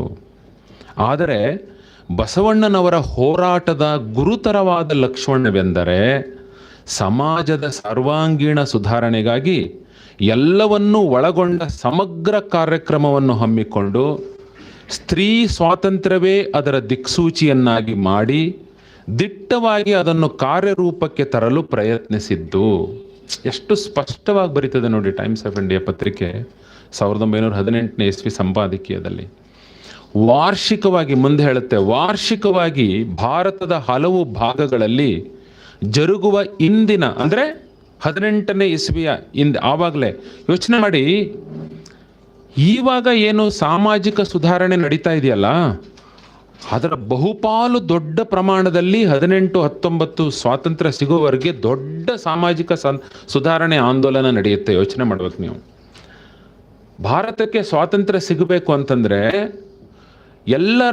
ಎಲ್ಲ ಪ್ರಜೆಗಳ ಮನಸ್ಸಿನಲ್ಲಿ ಒಂದು ಸುಧಾರಣಾ ಮನೋಭಾವ ನೆಲೆಯೂರಬೇಕು ಅನ್ನೋದು ಎಲ್ಲ ನಾಯಕರಲ್ಲಿ ಇತ್ತು. ಮಹಾತ್ಮ ಗಾಂಧೀಜಿಯವರಿಂದ ಅದಕ್ಕೆ ಮಹಾತ್ಮ ಗಾಂಧೀಜಿಯವರು 1915ನೇ ಇಸ್ವಿ ಜನವರಿನಲ್ಲಿ ಭಾರತ ರಾಷ್ಟ್ರಕ್ಕೆ ಕಾಲಿಟ್ಟಾಗ ನಂತರ ಕೈಗೊಂಡ ಬಹುದೊಡ್ಡ ಕಾರ್ಯಕ್ರಮ ಏನು ಗೊತ್ತಾ, ರಾಷ್ಟ್ರವ್ಯಾಪಿ ಪ್ರಯಾಣ ಮಾಡಿ ಭಾರತದ ಉಸಿರು ಏನಪ್ಪ ಅನ್ನೋದನ್ನು ಅರ್ಥ ಮಾಡ್ಕೋಬೇಕು ಅಂತ ಮಹಾತ್ಮ ಗಾಂಧೀಜಿಯವರು ಪಣ ತೊಟ್ಟಿ 3rd ಕ್ಲಾಸ್ ಬೋಗಿನಲ್ಲಿ ಇಡೀ ರಾಷ್ಟ್ರವ್ಯಾಪಿ ರೈಲ್ನಲ್ಲಿ ಪ್ರಯಾಣ ಮಾಡ್ತಾರೆ. ಯಾಕಂದರೆ ಸಾಮಾನ್ಯ ಜನರ ಉಸಿರನ್ನು ನಾನು ಅನುಭವಿಸಬೇಕು. The breath of the nation lies in the common man's breath ಅಂತ ಹೇಳ್ತಾರೆ ಅವರು. ಅದಕ್ಕೋಸ್ಕರ ಅವರು ಅದನ್ನು ಸಂಪೂರ್ಣ ವ್ಯಾಪಿಯಾಗಿ ಮಾಡಿರ್ತಾರೆ. ಆವಾಗಲೇ ಅಂತಾರೆ, ನೀವು ಗಮನಿಸ್ಬೇಕು, ಯಾವಾಗಲೂ ಮಹಾತ್ಮ ಗಾಂಧೀಜಿಯವರು ದೊಡ್ಡ ಒಂದು ಆಂದೋಲನ ಮಾಡ್ತಾರೆ, ಆಂದೋಲನ ನಿಲ್ಲಿಸಿದ ತಕ್ಷಣವೇ ಕನ್ಸ್ಟ್ರಕ್ಟಿವ್ ಪ್ರೋಗ್ರಾಮ್ಗಳನ್ನ ತಗೊತಿರ್ತಾರೆ ಅವರು, ಸುಧಾರಣಾ ಆಂದೋಲನ ತಗೊತಿರ್ತಾರೆ ಅವರು. ಅಷ್ಟು ಬಹುದೊಡ್ಡ ಪ್ರಮಾಣದಲ್ಲಿ ಸಮಾಜ ಸುಧಾರಣಾ ಆಂದೋಲನ ಆ ಕಾಲಘಟ್ಟದಲ್ಲಿ ಜರುಗುತ್ತಾ ಇತ್ತು. ಈಗ ಜರುಗೋದು ಏನೇನೂ ಇಲ್ಲ ಅದಕ್ಕೆ ಕಂಪೇರ್ ಮಾಡಿದ್ರೆ, ಅದಕ್ಕೆ ಹೋಲಿಕೆ ಮಾಡಿದಾಗ. ಅಂಥ ಸಾಮಾಜಿಕ ಸುಧಾರಣಾ ಆಂದೋಲನಗಳನ್ನೇ ಮುಂದಿಟ್ಕೊಂಡು ಟೈಮ್ಸ್ ಆಫ್ ಇಂಡಿಯಾ ಹೇಳುತ್ತೆ ವಾರ್ಷಿಕವಾಗಿ ಭಾರತದ ಹಲವು ಭಾಗಗಳಲ್ಲಿ ಜರುಗುವ ಇಂದಿನ ಸಾಮಾಜಿಕ ಸಮ್ಮೇಳನಗಳೇ ಆಗಲಿ ಅಥವಾ ಭಾರತದ ಸಾಮಾಜಿಕ ಸುಧಾರಕರೇ ಆಗಲಿ, ಅಂದರೆ ಭಾರತದ ಸಾಮಾಜಿಕ ಸುಧಾರಕರು 18ನೇ ಇಸ್ವಿನಲ್ಲಿ ಯಾರ್ಯಾರಿದ್ರು, ಬಹುದೊಡ್ಡ ವ್ಯಕ್ತಿತ್ವಗಳು 18ರಿಂದ ಎಂಥೆಂಥ ಮಹಾನ್ ವ್ಯಕ್ತಿತ್ವಗಳಿದ್ದು ಸಾಲು ನಿಲ್ಲಿಸ್ಬೋದು ನೀವು. ಜಾಗತಿಕ ಮಟ್ಟದಲ್ಲಿ ಅತ್ಯಂತ ಬಹುದೊಡ್ಡ ಪರಿಣಾಮಕಾರಿ ನಾಯಕರು ಅಂತ ಹೇಳ್ಬೋದು ನೀವು. ಅವರು ಕಂಪೇರ್ ಮಾಡಿ ಟೈಮ್ಸ್ ಆಫ್ ಇಂಡಿಯಾ ಬರೆಯುತ್ತೆ. ಅಥವಾ ಭಾರತದ ಸಾಮಾಜಿಕ ಸುಧಾರಕರೇ ಆಗಲಿ, ಬಸವಣ್ಣನವರು ಹಮ್ಮಿಕೊಂಡಿದ್ದ ಸಮಗ್ರ ಸುಧಾರಣಾ ಕಾರ್ಯಕ್ರಮವನ್ನು ಉತ್ತಮಪಡಿಸಲು ಸಾಧ್ಯವೇ ಇಲ್ಲ. ಅಂದ್ರೆ ಹೇಳದ ಅರ್ಥ ಏನು ಅಂದ್ರೆ, 12ನೇ ಶತಮಾನದಲ್ಲಿ ಬಸವಣ್ಣನವರು ಹಾಕೊಂಡಿದ್ರಲ್ಲ ಕಾರ್ಯಕ್ರಮ, ಅದರಂಥ ಪ್ರೋಟೋಟೈಪನ್ನ ಯಾರು ಇಂಪ್ರೂವ್ ಮಾಡಕ್ ಸಾಧ್ಯವಿಲ್ಲ ಅಂದ್ರೆ ಅರ್ಥ ಏನು, that is the best in the world ಅಂತ ಅವರು. That is the best in the world ಅಂತ, ಅದೇ ಜಗತ್ತಿನಲ್ಲಿ ಅತ್ಯಂತ ಶ್ರೇಷ್ಠವಾದ ಕಾರ್ಯಕ್ರಮ ಅಂತ ಹೇಳುತ್ತೆ ಟೈಮ್ಸ್ ಆಫ್ ಇಂಡಿಯಾ. ಅದಕ್ಕೆ ಹೇಳ್ತಾರೆ, ಆದುದರಿಂದಲೇ ಇಂದಿನ ಭಾರತದ ಸಾಮಾಜಿಕ ಸುಧಾರಕರು ಅಂದ್ರೆ, ಇಂದಿನ ಅಂದ್ರೆ ಇದನ್ನ ಇಟ್ಕೋಬೇಡಿ, 18ನೇ ಇಸ್ವಿ ನಮ್ಮ ಸ್ವಾತಂತ್ರ್ಯ ಸಂಗ್ರಾಮದ ತೊರೆನಲ್ಲಿ ಇದ್ದಂತಹ ಮಹಾನ್ ವ್ಯಕ್ತಿಗಳಿದ್ರಲ್ಲ ಅವ್ರನ್ನ ಸಾಲುಗಟ್ಟಿ ಹೇಳುತ್ತೆ. ಭಾರತದ ಸಾಮಾಜಿಕ ಸುಧಾರಕರು ಬಸವಣ್ಣನವರ ಭಾಷೆಯನ್ನೇ ಮಾತನಾಡುತ್ತಿದ್ದಾರೆ. ಏನು ಬಸವಣ್ಣನವರು 12ನೇ ಶತಮಾನದಲ್ಲಿ ಹೇಳಿದ್ರಲ್ಲ ಅದನ್ನೇ ಪುನರುಚ್ಚಾರಿಸ್ತಿದ್ದಾರೆ ಅಂತ, ಅವರ ಭಾಷೆಯನ್ನೇ ಮಾತನಾಡುತ್ತಿದ್ದಾರೆ ಮತ್ತು ಅವರಂದುಕೊಂಡಿದ್ದನ್ನು ಕೃತಿಗಳಿಸಲು ಆಶಿಸುತ್ತಿದ್ದಾರೆ ಎಂದು ಯಾರು ಹೇಳಿದ್ರಪ್ಪ ಅಂತಂದ್ರೆ, ಭಾರತದ ಇತಿಹಾಸ, ಪದ್ಧತಿ ಮತ್ತು ರೀತಿ ರಿವಾಜುಗಳ ಬಗ್ಗೆ ಅಸಾಧಾರಣ ಜ್ಞಾನವಿದ್ದ ಸರ್ ಜೇಮ್ಸ್ ಕ್ಯಾಂಪೆಲ್ ಹೇಳಿರುವುದು. ಇದನ್ನ ದಾಖಲು ಮಾಡುತ್ತೆ 1918ನೇ ಇಸ್ವಿ ಮೇ 17ನೇ ತಾರೀಕು ಟೈಮ್ಸ್ ಆಫ್ ಇಂಡಿಯಾ ತನ್ನ ಸಂಪಾದಕೀಯದಲ್ಲಿ ಮಹತ್ತರವಾದ ಒಂದು ತೌಲನಿಕವಾಗಿ ವಿಶ್ಲೇಷಣೆ ಮಾಡಿದಂತಹ ಸಂಗತಿಯನ್ನು ಮುಂದಿಡುತ್ತೆ. ಇದನ್ನು ಯಾಕೆ ನಿಮ್ಮ ಮುಂದೆ ಇದನ್ನು ಪ್ರಸ್ತಾಪನೆ ಮಾಡಿದೆಯಪ್ಪ ಅಂತಂದರೆ, ನಿಮಗೊಂದು ಹಿನ್ನೆಲೆಯನ್ನು ಕೊಡುತ್ತೆ. ಬಸವಣ್ಣನವರ ನಾಯಕತ್ವವನ್ನು ಯಾಕೆ ನಾವು ಅರ್ಥ ಮಾಡ್ಕೋಬೇಕು? ಕೇವಲ ನಾವುಗಳಲ್ರಿ, ಸಾಮಾನ್ಯ ಮನುಷ್ಯರಲ್ಲ, ಎಲ್ಲ ನಾಯಕರು ಕೂಡ ಅದನ್ನು ಅರ್ಥ ಮಾಡ್ಕೋಬೇಕು. ಜಾಗತಿಕ ಮಟ್ಟದಲ್ಲಿ ರಾಷ್ಟ್ರಗಳು ಅದನ್ನು ತಿಳ್ಕೋಬೇಕು. ಯಾಕೆ ಇದನ್ನು ವಿಶ್ವ ಸಂದೇಶ ಅಂತ ಹೇಳ್ತೀನಿ ಅಂದರೆ, ಬಸವಣ್ಣನವರು 12ನೇ ಶತಮಾನದಲ್ಲಿ ಕೆಲವೇ ದಶಕಗಳಲ್ಲಿ ಒಂದು ಪರ್ಯಾಯ ಸಮಾಜವನ್ನು ಕಟ್ಟದು ನಿಲ್ಲಿಸಿದ್ರಲ್ಲ ಜಗತ್ತಿಗೆ, ಅದೇ ಒಂದು ವಿಶ್ವ ಸಂದೇಶ. ಮುಂದಾಳತ್ವ ಪಡ್ಕೊಂಡ್ರಲ್ಲ, ಅದೇ ಒಂದು ವಿಶ್ವ ಸಂದೇಶ. ನಾಯಕನಿಗೆ ಇರಬೇಕಾದ ಗುಣಗಳು ಏನಪ್ಪ ಅಂತ ಇವತ್ತಿಗೂ ಕೂಡ ಆಧುನಿಕ ಜಗತ್ತಿನಲ್ಲಿ ಯಾವುದೇ ಪಠ್ಯ ಪುಸ್ತಕವನ್ನು ತೆಗೆದುಕೊಂಡ್ರೆ, ಯಾವುದೇ ಸ್ನಾತಕೋತ್ತರ ಪದವಿಗಳನ್ನು ತೆಗೆದುಕೊಂಡ್ರೆ ಒಂದು ಬಹುದೊಡ್ಡ ಚಾಪ್ಟರ್ ಇರುತ್ತೆ, ಲೀಡರ್ಶಿಪ್ ಥಿಯರಿ ಅಂತ. ಆ ಲೀಡರ್ಶಿಪ್ ಥಿಯರಿನಲ್ಲಿ ಪ್ರಸ್ತಾಪ ಮಾಡ್ಕೊಂಡು ಹೋಗ್ತಾರೆ, ಏನೇನು ಗುಣಗಳಿರಬೇಕು, ಯಾವ ರೀತಿ ವ್ಯಕ್ತಿತ್ವ ಇರಬೇಕು ಒಬ್ಬ ನಾಯಕನಿಗೆ, ಹೇಗೆ ನಾಯಕನಾದವನು ಒಂದು ಚಳುವಳಿಯನ್ನು, ಒಂದು ಕಾರ್ಯಕ್ರಮವನ್ನು, ಒಂದು ಆಂದೋಲನವನ್ನು ಎಷ್ಟರ ಮಟ್ಟಿಗೆ ನಡೆಸ್ಬೋದು ಅನ್ನೋದನ್ನು ವಿಮರ್ಶೆ ಮಾಡ್ಕೊಂಡು ಹೋಗುತ್ತೆ. ಅಂತಹ ಹಿನ್ನೆಲೆಯಲ್ಲಿ ನಾವು ಬಸವಣ್ಣನವರು ನಡೆಸಿದ ಆ ಕಲ್ಯಾಣ ಕ್ರಾಂತಿಯ ಆಂದೋಲನ ಇದೆಯಲ್ಲ, ಅದನ್ನು ನಾವು ಹೊರಗೆ ಹೆಚ್ಚು ನೋಡಬೇಕು. ಎಷ್ಟರ ಮಟ್ಟಿಗೆ ಬಸವಣ್ಣನವರ ನಾಯಕತ್ವ ನಿಲ್ಲುತ್ತೆ ಜಾಗತಿಕ ಮಟ್ಟದಲ್ಲಿ ಅಂತ. ಅಲ್ಲಮ ಪ್ರಭುದೇವರು ಅವರು ಏನಪ್ಪ ಅಂತಂದರೆ, ಬ್ರಹ್ಮ ಇದ್ದಂಗೆ ಶಬ್ದಗಳ ಜೋಡಣೆಯಲ್ಲಿ ಅವರನ್ನು ಮೀರಿಸಿದಂಥ ವ್ಯಕ್ತಿ ಬಹುಶಃ ಜಗತ್ತಿನಲ್ಲಿ ಯಾರೂ ಇಲ್ಲ ರೀ. ಶಬ್ದ ಬ್ರಹ್ಮ ಅಲ್ಲಮ ಪ್ರಭುದೇವರು. ಅವರು ಕಟ್ಟಿದ್ರೆ ಒಂದೊಂದು ಇಮೇಜ್ಗಳಿದೆಯಲ್ಲ, ಪ್ರತಿಮೆಗಳನ್ನು ಕಟ್ಟದ ನಿಲ್ಲಿಸ್ತಾರೆ ಕೆಲವು ಶಬ್ದಗಳ ಪ್ರಯೋಗ ಮಾಡಿ. ಆ ಪ್ರತಿಮೆಗಳು ಎಂಥ ಅಗಾಧವಾದ ಪರಿಣಾಮ ಬೀರುತ್ತೆ ಅಂತಂದರೆ, ಇಡೀ ಒಂದು ಜಗತ್ತು ನಿಮ್ಮ ಕಣ್ಮುಂದೆ ಬಂದು ನಿಲ್ಲುತ್ತೆ. ಕಲ್ಯಾಣ ಕ್ರಾಂತಿಯಲ್ಲಿ ಏನು ನಡೀತು? ಈಗ ತಾಯಿ ಭಾಳ ಅದ್ಭುತ, ಅವ್ರು ನೋಡಿ ವಯಸ್ಸಿನಲ್ಲಿ ಎಷ್ಟು ಚೆನ್ನಾಗಿ ಸೊಗಸಾಗಿ ಭಾಳ ಭಾವನಾತ್ಮಕ ಆಗ್ಬಿಟ್ಟೆ ನಾನು. ಕಲ್ಯಾಣ ಕ್ರಾಂತಿ ಬಗ್ಗೆ ಹೇಳ್ತಾರಲ್ಲ ಅವರು, ಶಾಂತವಾಯಿತು, ಮಾಯವಾಯಿತು, ಭಾಳ ಬೇಜಾರು ಅನ್ಸತ್ತೆ ರೀ. ಈಗಲೂ ಒಬ್ಬರೇ ಕುಂತ್ಕೊಂಡಾಗ ನಿಮ್ಗೆ ಹೆಂಗೆ ಅನಿಸ್ಬಿಡುತ್ತೆ ಅಂತಂದರೆ, ಒಂದು ಮಿಂಚಿ ಮರೆ ಆಯ್ತಲ್ಲ, ಅದು ಕೆಲವೇ ದಶಕಗಳಲ್ಲಿ ಮಿಂಚಿ ಮರೆ ಆಗ್ಬಿಡುತ್ತಲ್ಲ, ಜಗತ್ತಿಗೆ ಒಂದು ಪರ್ಯಾಯ ಸಮಾಜವನ್ನು ಕಟ್ಟಿ ಮಿಂಚಿ ಮರೆ ಆಯ್ತಲ್ಲ ಅನ್ನೋದು ಈಗಲೂ ಕೂಡ ನೋವು ಉಳಿಯುತ್ತೆ. ಆದರೆ ವಚನ ಸಾಹಿತ್ಯ ನಮ್ಮ ಮುಂದಿದೆಯಲ್ರಿ, ಅದೇ ಬಹಳ ದೊಡ್ಡ ಆಸ್ತಿ. ಅದರಿಂದಲೇ ನಾವು ಮುಂದೆ ಪುಟಿದೆ ಹೇಳಬೇಕು. ಅಲ್ಲಮ ಪ್ರಭುದೇವರ ಈ ವಚನ ಕಲ್ಯಾಣ ಕ್ರಾಂತಿಯಲ್ಲಿ ಏನು ಜರುಗಿತು, ಏನಾಯಿತು, ಯಾವ ರೀತಿ ಜರುಗುತ್ತದು, ಪರಿವರ್ತನೆ ಯಾವ ರೀತಿ ಆಯಿತು ಅನ್ನೋದಕ್ಕೆ ಕೆಲವೇ ಸಾಲುಗಳಲ್ಲಿ ಎಂಥ ಪ್ರತಿಮೆಯನ್ನು ಕಟ್ತಾರೆ ನೋಡಿ ಅಲ್ಲಮ ಪ್ರಭುದೇವರು. ಎಂಥ ಅದ್ಭುತ ಪ್ರತಿಮೆಯನ್ನು ಕಟ್ತಾರೆ. ಕಲ್ಯಾಣವೆಂಬ ಪ್ರಣತೆಯಲ್ಲಿ ಭಕ್ತಿರಸವೆಂಬ ತೈಲವನೆರದು. ನೋಡಿ, ದೊಡ್ಡ ದೊಡ್ಡ ಪ್ರಣತೆಗಳು ಬೆಳಗೋ ಹೋಗಿದೆ ನಮ್ಮ ಜಾಗತಿಕ ಮಟ್ಟದಲ್ಲಿ, ಮನುಷ್ಯ ವರ್ಗದಲ್ಲಿ ಅಥವಾ ನಾಗರಿಕತೆಯಲ್ಲಿ. ಸುಮಾರು 4,500 ವರ್ಷಗಳ ಹಿಂದೆ ಸಿಂಧೂ ನದಿಯ ತಟದಲ್ಲಿ ಒಂದು ಬಹುದೊಡ್ಡ ದೀಪ ಬೆಳಗ್ತು. ಇಡೀ ಜಗತ್ತು ಕತ್ತಲಲ್ಲಿದ್ದಾಗ ಪ್ರಕಾಶಮಾನವಾಗಿ ಹೊಳಿತು ಸಿಂಧೂ ನದಿ ನಾಗರಿಕತೆ.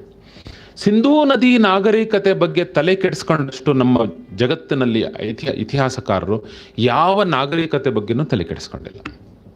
ಗೊತ್ತಿದೆ ಅವರಿಗೆ, ಇತಿಹಾಸಕಾರರಿಗೆ, ಇಲ್ಲಿ ಅಗಾಧವಾದಂಥ ಶಕ್ತಿ ಅಡಗಿದೆ, ಅಗಾಧವಾದ ಸಂದೇಶ ಇದೆ, ಮನುಷ್ಯ ಜಾತಿಯನ್ನು ಬೆಳಗಲಿಕ್ಕೆ ಬೇಕಾದಂತಹ ಪೂರಕವಾದ ಅಂಶಗಳು ಇಲ್ಲಿದೆ, ಉತ್ಖನನ ಮಾಡಬೇಕು, ಬಗೆದು ತೋರಿಸ್ಬೇಕು ಅನಿಸುತ್ತೆ. ಅದೇ ರೀತಿ ವಚನ ಸಾಹಿತ್ಯದ ಬಗ್ಗೆ ತಲೆ ಕೆಡಿಸ್ಕೊಂಡಂಥಷ್ಟು ಜನ ಬಹುಶಃ ಬೇರೆ ಯಾವ ಸಾಹಿತ್ಯ ಪ್ರಕಾರದ ಬಗ್ಗೆನೂ ತಲೆ ಕೆಡಿಸ್ಕೊಂಡಿಲ್ಲ ಜಗತ್ತಿನಲ್ಲಿ. ಯಾಕಂದರೆ ಅದು ಗೊತ್ತಿದೆ ರೀ, ಒಂದು ಪರ್ಯಾಯ ಸಮಾಜ, ಒಂದು ಪರ್ಯಾಯ ಜಗತ್ತನ್ನು ನಿಲ್ಲಿಸ್ತಲ್ಲ, ಈ ನಿಲ್ಲಿಸ್ಬೇಕಾದ್ರೆ ಪೂರಕವಾಗಿ ಇಂಥ ಒಂದು ಭತ್ತದ ಕಣಜವಾಗಿ ನಿಲ್ತಲ್ಲ ಈ ಸ್ಫೂರ್ತಿ ಚಿಲುಮೆ, ಇದರಲ್ಲಿ ಏನಿದೆಯಪ್ಪ ಅಂತ ನೋಡಿ. ಇಲ್ಲೇ ಎಷ್ಟು ಚೆನ್ನಾಗಿ ಹೇಳ್ತಾರೆ, ಕಲ್ಯಾಣವನ್ನೇ ದೀಪ ಅಂತ ಕರೀತಾರೆ ಅಲ್ವಾ ಪ್ರಭುದೇವರು. ಎಷ್ಟು ಸುಂದರವಾಗಿ ಹೇಳ್ತಾರೆ, ಕಲ್ಯಾಣವನ್ನೇ ದೀಪ ಅಂತಾರೆ. ಕಲ್ಯಾಣವೆಂಬ ಪ್ರಣತೆಯಲ್ಲಿ ಭಕ್ತಿ ರಸವೆಂಬ ತೈಲವನೆರೆದು ಆಚಾರವೆಂಬ ಬತ್ತಿಯಲ್ಲಿ ಒಂದೊಂದು ಶಬ್ದವು ಬಹಳ ಪ್ರಾಮುಖ್ಯತೆ ಪಡ್ಕೊಳ್ಳುತ್ತೆ.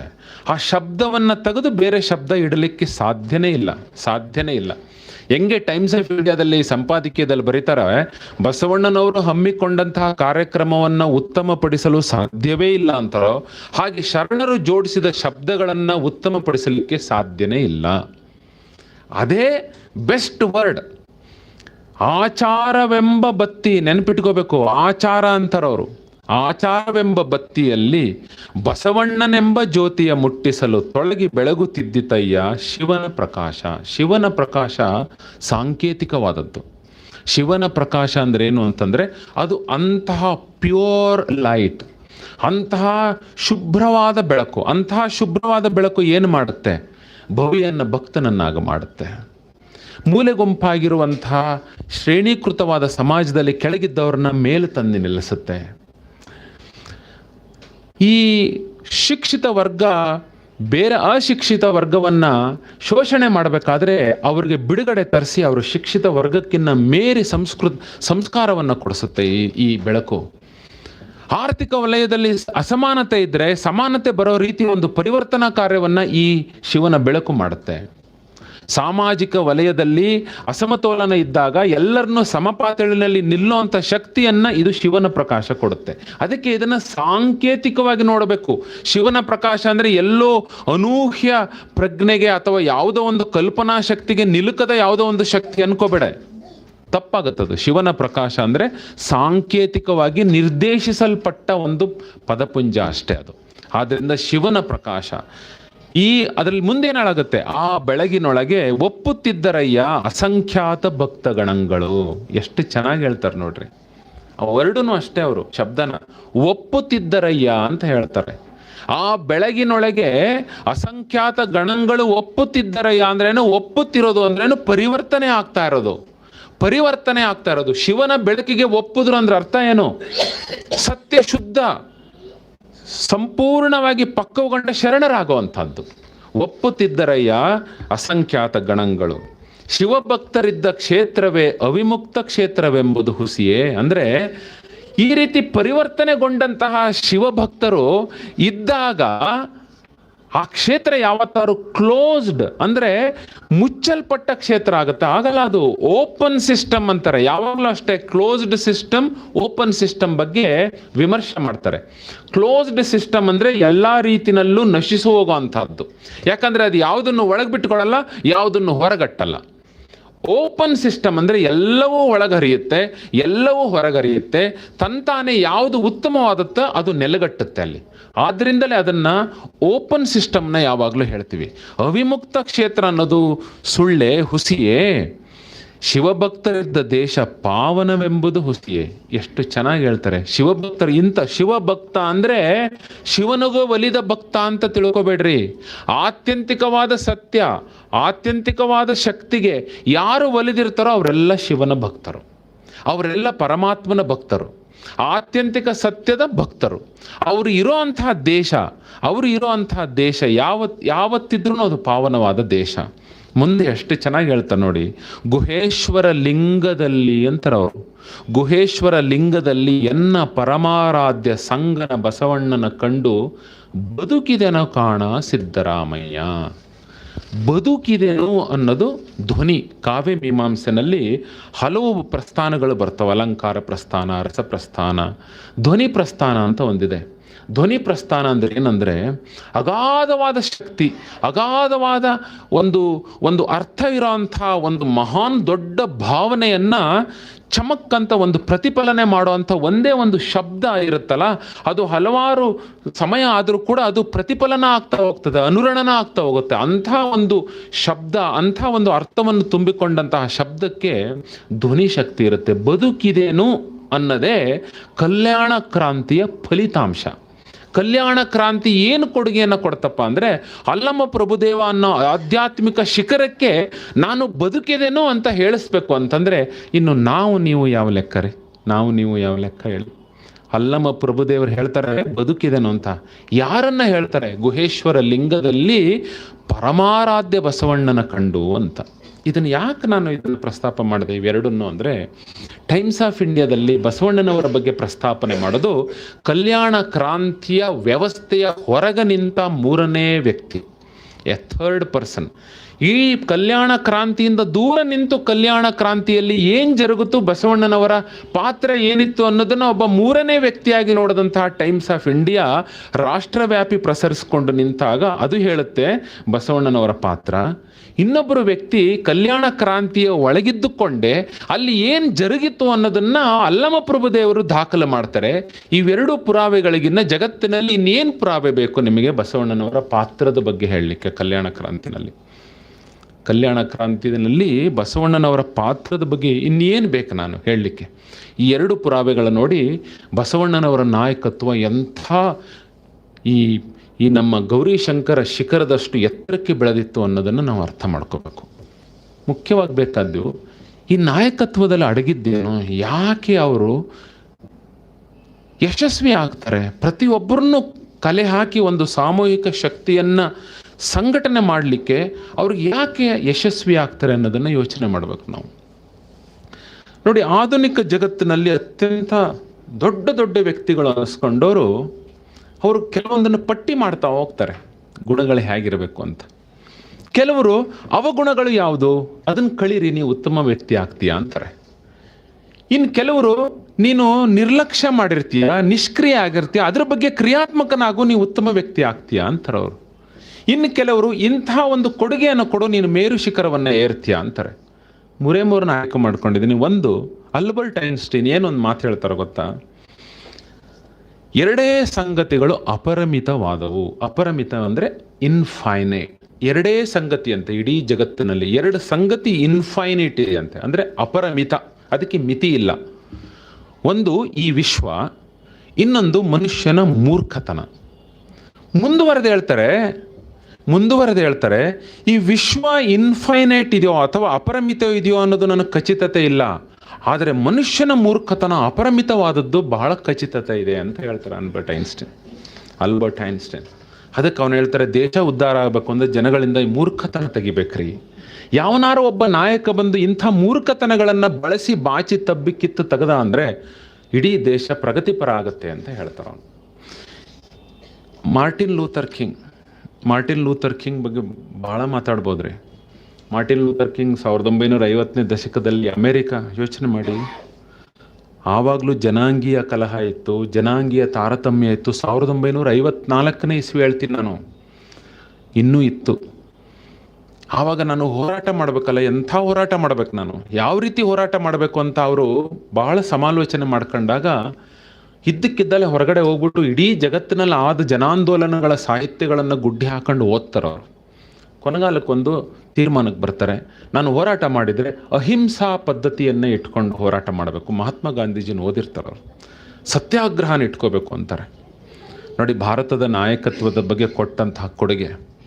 ಏನಾದರೂ ಅಕಸ್ಮಾತ್ ಮಾರ್ಟಿನ್ ಲೂಥರ್ ಕಿಂಗ್ಗೆ ಭಾಷಾಂತರಗೊಂಡಂತಹ ಪುಸ್ತಕಗಳು ವಚನ ಸಾಹಿತ್ಯದ ಬಗ್ಗೆ ಸಿಕ್ಕಿದ್ದರೆ ಏನು ಬರಿಬೋದಾಗಿತ್ತು ರೀ ಅವರು?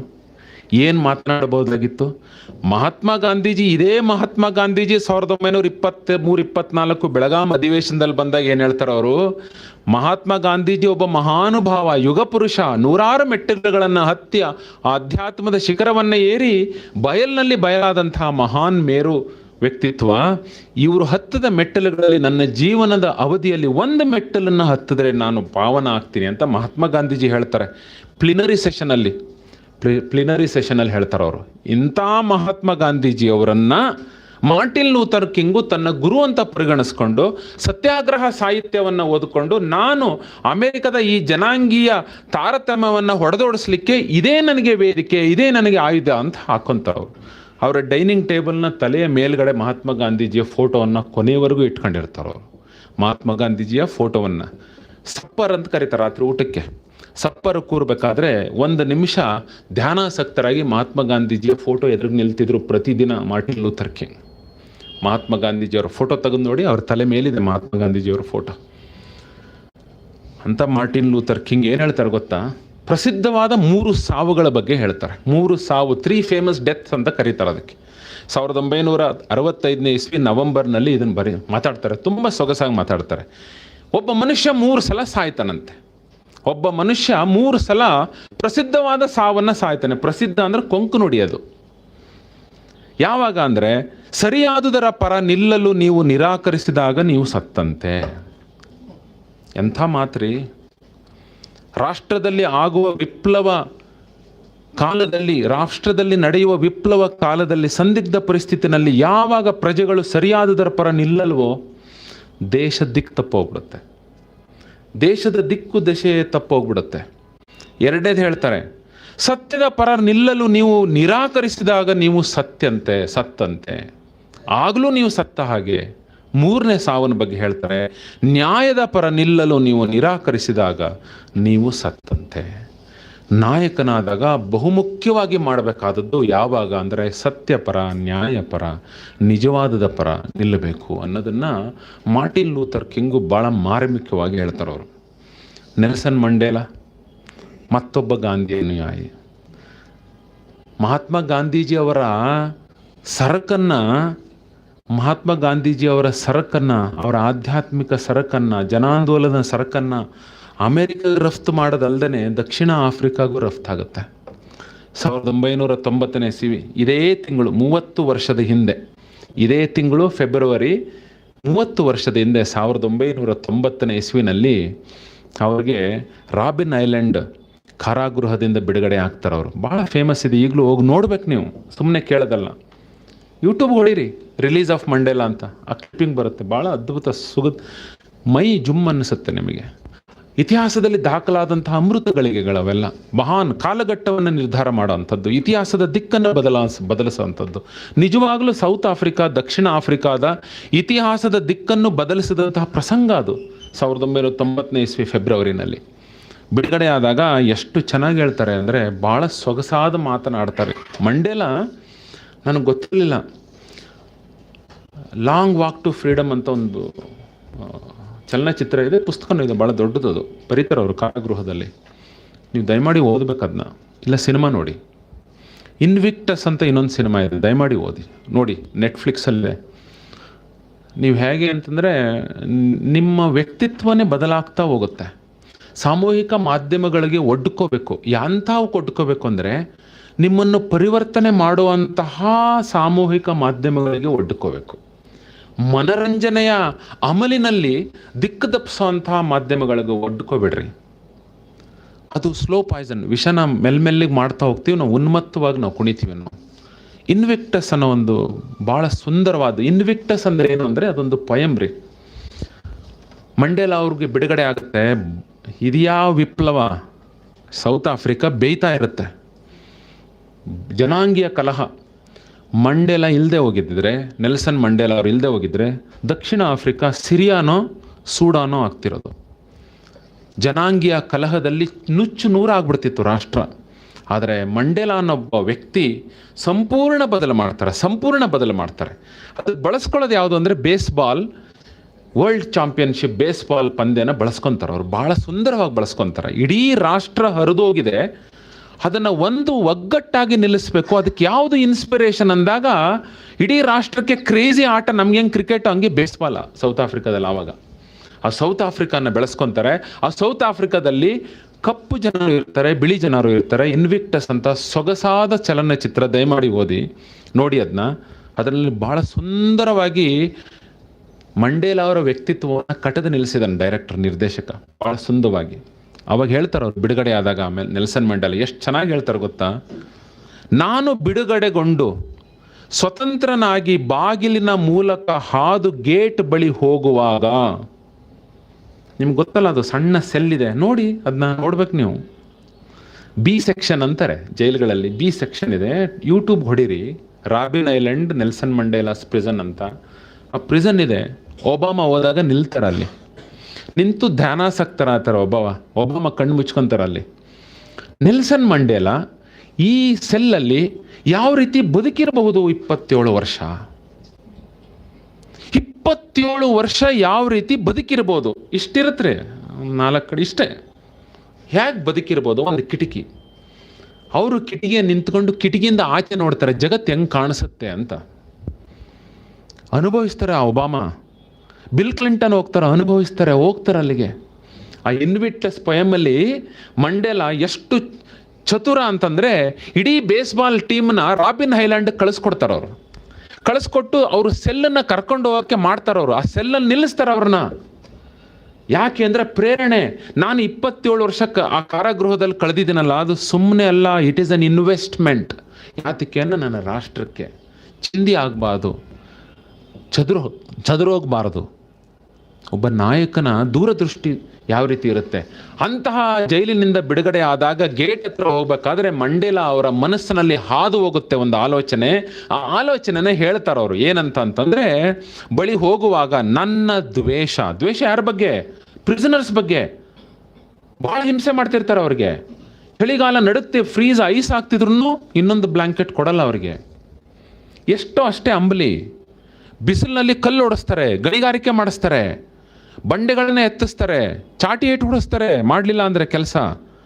ಅವರುಗಳಿಗೆ 27 ವರ್ಷವರೆಗೆ ತಿಂದಂತಹ ನೋವು, ಅನುಭವಿಸಿದಂತಹ ಆ ನೋವು, ಸಂಕಟಗಳಲ್ಲಿ ದ್ವೇಷ ಹೆಪ್ಪುಗಟ್ಟಿರುತ್ತೆ. ಯೋಚನೆ ಮಾಡಿ ನೋಡಿ, ಒಂದಿನ ನಿಮ್ಗೆ ಯಾವನೊಬ್ಬ ನೋವು ಮಾಡಿಬಿಟ್ರೆ ನೀವು ಅವನನ್ನು ಪ್ರೀತಿ ಮಾಡ್ತೀರಿ? ಎಂಥ ಅಗಾಧ ಶಕ್ತಿ ಬೇಕು ನಾವು ಅದನ್ನು ಮೀರಿ ಬೆಳಿಬೇಕಂದ್ರೆ. 27 ವರ್ಷ ಹೊರಗೆ ಅವರು ಸಂಕಟವನ್ನು ಅನುಭವಿಸಿದಾಗ ಅವರಲ್ಲಿ ಎಷ್ಟು ಮಡಗಟ್ಟಿರುತ್ತೆ ದ್ವೇಷ. ಅದನ್ನು ಹೇಳ್ತಾರೆ ಅವರು, ಹೋಗುವಾಗ ನನ್ನ ದ್ವೇಷ ಮತ್ತು ಕಹಿ ನೆನಪುಗಳನ್ನು ಅಲ್ಲೇ ಬಿಡದಿದ್ದರೆ, ಆ ಬಿ ಕಾಂಪ್ಲೆಕ್ಸ್ನ ಆ ಸೆಲ್ನಲ್ಲಿ ಬಿಡದಿದ್ದರೆ ನಾನಿನ್ನೂ ಜೈಲಿನಲ್ಲೇ ಇರುತ್ತಿದ್ದೆ. ಸಾಂಕೇತಿಕ ಅಂದರೆ ಅರ್ಥ ಇಂಗ್ಲೀಷಲ್ಲಿ ತುಂಬ ಸೊಗಸಾಗಿದೆ. ಅವರೇನು ಹೇಳ್ತಾರೆ, if I don't leave that animosity and the bitter memories I would have been in the prison. ಅಂದರೆ ನನ್ನ ಮನಸ್ಸು ಇನ್ನೂ ಜೈಲಿನಲ್ಲಿ ಇರ್ತಿತ್ತು, ನಾನು ನಾಯಕನಾಗಿ ಹೊರಹೊಮ್ಮತಿರಲಿಲ್ಲ ಅಂತ ಹೇಳ್ತಾರೆ. ಎಂಥ ಸೊಗಸಾದ ಮಾತು. ಯಾಕೆ ಇದನ್ನು ಹೇಳಿದೆ ನಿಮಗೆ ಜಾಗತಿಕ ಮಟ್ಟದಲ್ಲಿ ಒಂದು ತೌಲನಿಕವಾಗಿ ನಿಮಗೆ ಕೊಡಲಿಕ್ಕೆ ಅಂತಂದರೆ, ಇವರು ಎಲ್ಲರೂ ಕೂಡ ಇತಿಹಾಸದ ದಿಕ್ಕನ್ನು ಬದಲಾಯಿಸ್ತವ್ರು. ಇವರು ಎಂಥ ಒತ್ತಡ ಬರುತ್ತೆ ಮಂಡೇಲಾ ಅವರಿಗೆ. ನಾವು ಬಿಡಬೇಕು, ಬೇಸ್ಬಾಲ್ದು ಬಿಳಿ ಜನಾಂಗದವರು ಇಟ್ಟಿದ್ದಂಥ ಹೆಸರನ್ನ ಚೇಂಜ್ ಮಾಡಬೇಕು ಅಂತ ಹೋಗ್ತಾರೆ, ಚೇಂಜ್ ಮಾಡ್ತಾರೆ. 10% ಅಷ್ಟೇ ಅವರು ಬಿಳುಪರು, 90% ಇರುತ್ತೆ ಕಪ್ಪು ಜನಾಂಗದವರು. ಚೇಂಜ್ ಮಾಡಿಬಿಡ್ತಾರೆ. ಮಂಡೇಲಾ ಅಂತ ಸಣ್ಣ ಸ್ಪೋರ್ಟ್ಸ್ ಕ್ಲಬ್ಗೆ ಹೋಗ್ತಾರೆ, ಚೇಂಜ್ ಮಾಡಬಾರ್ದು, ಯು ಕಾಂಟ್ ಚೇಂಜ್ ಇಟ್ ಅಂತಾರೆ ಅವರು. ನಾನು ಬಂದಿದ್ದೀನಿ, ನಮ್ಮ ಆಡಳಿತ ಬಂದಿದೆ ಅಂತ ನೀವು ಹಿಂದಿನವ್ರು ಚೇಂಜ್ ಮಾಡ್ತೀರಿ, ಡೋಂಟ್ ಚೇಂಜ್ ಇಟ್. ಪ್ರತಿಯೊಂದನ್ನು ವಿರೋಧ ಮಾಡ್ತಾರೆ, ಹಾಗೆ ಇಡ್ತಾರೆ. ಅದಕ್ಕೆ ದಕ್ಷಿಣ ಆಫ್ರಿಕಾದಲ್ಲಿ ಮಹಾನ್ ಶಾಂತಿ ನೆಲೆಸ್ತು. ಎಷ್ಟು ನಾಗಾಲೋಟದಲ್ಲಿ ಬೆಳೀತಾರೆ. ಇವತ್ತೊಂದು ದಿನ ನೋಡಬೇಕು ಅಲ್ಲಿ ಎಷ್ಟು ಕ್ಲೀನ್ ಇದೆ, ಎಷ್ಟು ಸೊಗಸಾಗಿದೆ. ಅಂಥ ನಾಯಕತ್ವ ಬೇಕಾಗಿತ್ತು. ಮಂಡೇಲಾ ಅವ್ರು ಅಂತಿರಲ್ಲ, ಮಂಡೇಲಾ ಕಡೆಯವರೇ, ಮಂಡೇಲಾ ಬಿಟ್ಟುಬಿಡಿ. ಮಂಡೇಲನ ಸ್ವಂತ ಹೆಂಡತಿ ವಿನ್ನಿ ಮಂಡೇಲಾ ಕಾಮೆಂಟ್ಸ್ ಏನಂತ, these old people what can they rule ಅಂತಾಳೆ ವಿನ್ನಿ ಮಂಡೇಲನಿಗೆ ಬಡ್ದಾಕ್ಬೇಕು ಅಂತ ಇತ್ತು ಅವ್ರಿಗೆ. ನಾವು ಡಾಮಿನೇಟ್ ಮಾಡಬೇಕು, ಬಿಳಿ ಜನಾಂಗದವ್ರನ್ನ ಯಾಕೆ ತಗೋಬೇಕು ಅಂತಾರೆ ಅವರು. ಆ ದ್ವೇಷ ಅವರಲ್ಲಿ ಇರುತ್ತೆ. ನೆಲ್ಸನ್ ಮಂಡೇಲಾ ಅವ್ರಿಗೆ ಬಾಡಿ ಗಾರ್ಡ್ನಾಗಿ ಎಲ್ಲ ಕಪ್ಪು ಜನಾಂಗಗಳನ್ನು ಹಾಕ್ಕೊತಾರೆ. ಇವ್ರು ಹೇಳ್ತಾರೆ, ಯಾಕೆ ಡಿ ಕ್ಲರ್ಕಿಗೆ ಯಾರಿದ್ದರಲ್ಲ ಹಿಂದಿನ ಬಿಳುಪು ಜನಾಂಗದ ಅಧ್ಯಕ್ಷ, ಅವನನ್ನೇ ನನಗೆ ಬಾಡಿ ಗಾರ್ಡ್ ಹಾಕ್ಕೊಡಿ ಅಂತಾರೆ. ಪ್ರತಿರೋಧ ಬರುತ್ತೆ, ಒಪ್ಪೋದಿಲ್ಲ. I am also president, he was also president. What is his work? He has to protect the president. Let them work. ಇದು ದೊಡ್ಡ ಮಹಾನ್ ನಾಯಕನಿಗೆ ಇರಬೇಕಾದಂಥ ನಾಯಕತ್ವದ ಗುಣ.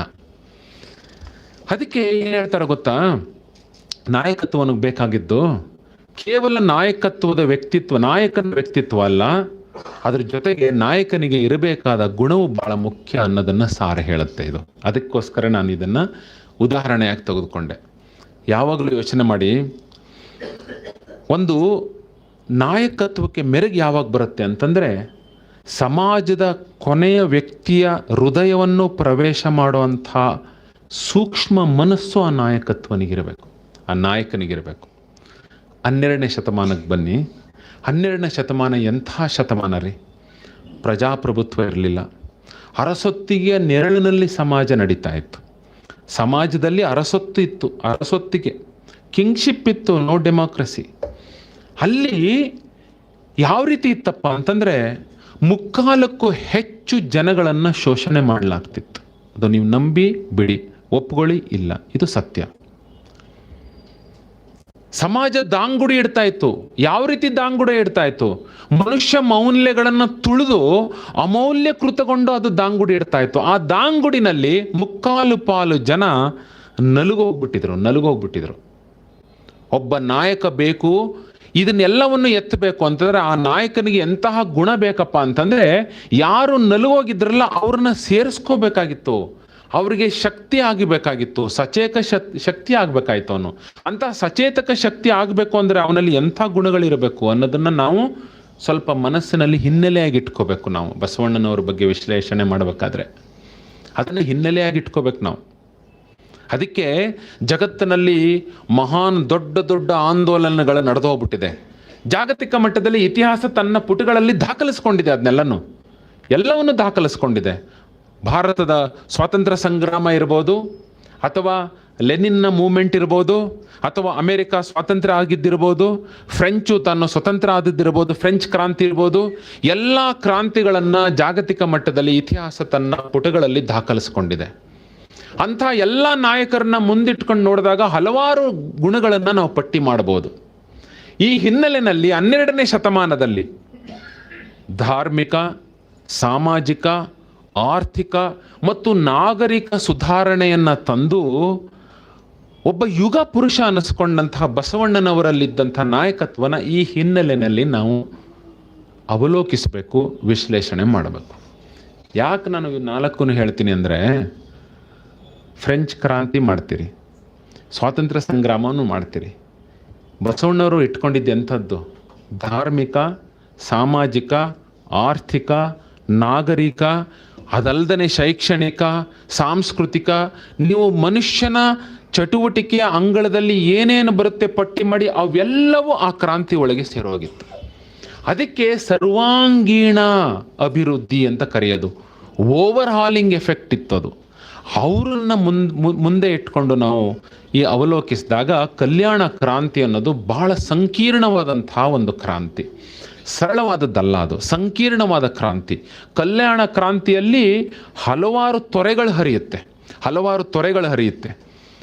ಯಾಕೆ ಕಲ್ಯಾಣ ಕ್ರಾಂತಿ ಅಷ್ಟು ಪ್ರಸಿದ್ಧ ಆಯಿತು ಅಂತಂದರೆ, ಸಮಷ್ಟಿ ಪ್ರಜ್ಞೆ ಮತ್ತು ವ್ಯಷ್ಟಿ ಪ್ರಜ್ಞೆ. ವ್ಯಷ್ಟಿ ಪ್ರಜ್ಞೆ ಅಂದರೆ ನನ್ನ ವೈಯಕ್ತಿಕ ಪ್ರಜ್ಞೆ, ಸಮಷ್ಟಿ ಅಂದರೆ ಸಾಮಾಜಿಕವಾದಂತಹದ್ದು, ವ್ಯಕ್ತಿತ್ವವನ್ನು ಮೀರದ್ದು, ವೈಯಕ್ತಿಕ ಮಿತಿಯನ್ನು ಮೀರದ್ದು.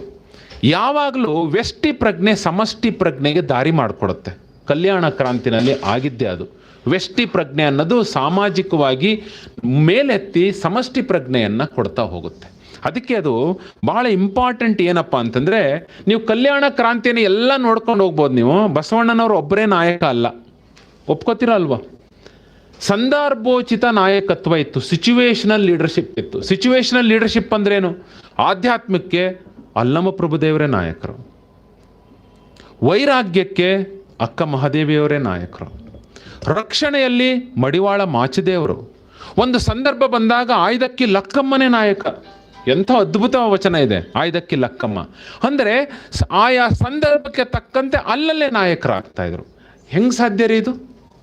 ಯಾಕಂದರೆ ಮುಖ್ಯ ನಾಯಕ ಯಾವ ರೀತಿ ಒಂದು ಬಿಡುಗಡೆ ಮಾಡಿದ್ದ ಮನಸ್ಸನ್ನು ಅಂದರೆ, ಅವರಲ್ಲಿದ್ದಂತಹ ಸಾಮಾಜಿಕ ಜವಾಬ್ದಾರಿ ಮತ್ತು ಸಾಮಾಜಿಕ ಉತ್ತರದಾಯಿತ್ವ. ಇದನ್ನು ನೆನಪಿಟ್ಕೋಬೇಕು ನಾವು. Social responsibility and social accountability ಪ್ರತಿಯೊಬ್ಬನಲ್ಲೂ ಇತ್ತು. ಯಾಕೆ ಅಂತಂದರೆ ಅಲ್ಲಿ ಬದ್ಧತೆ ಇತ್ತು. ನೀವು ಒಂದು ಬದ್ಧತೆ ಇಟ್ಕೊಳ್ಳಿ, ಯಾವುದೇ ಒಂದು ಮೌಲ್ಯದ ಬಗ್ಗೆ ನೀವು ಬದ್ಧತೆ ಇಟ್ಕೊಂಡ್ರೆ ನೀವು ನಿಮ್ಮ ಜನ್ಮದಲ್ಲಿ ಯಾವತ್ತೂ ನೀವು ಸಿಗ್ನಲ್ನ ಕ್ರಾಸ್ ಮಾಡಲ್ಲ, ಟ್ರಾಫಿಕ್. ಹೌದಲ್ಲ? ಬದ್ಧತೆ ಇರುತ್ತೆ.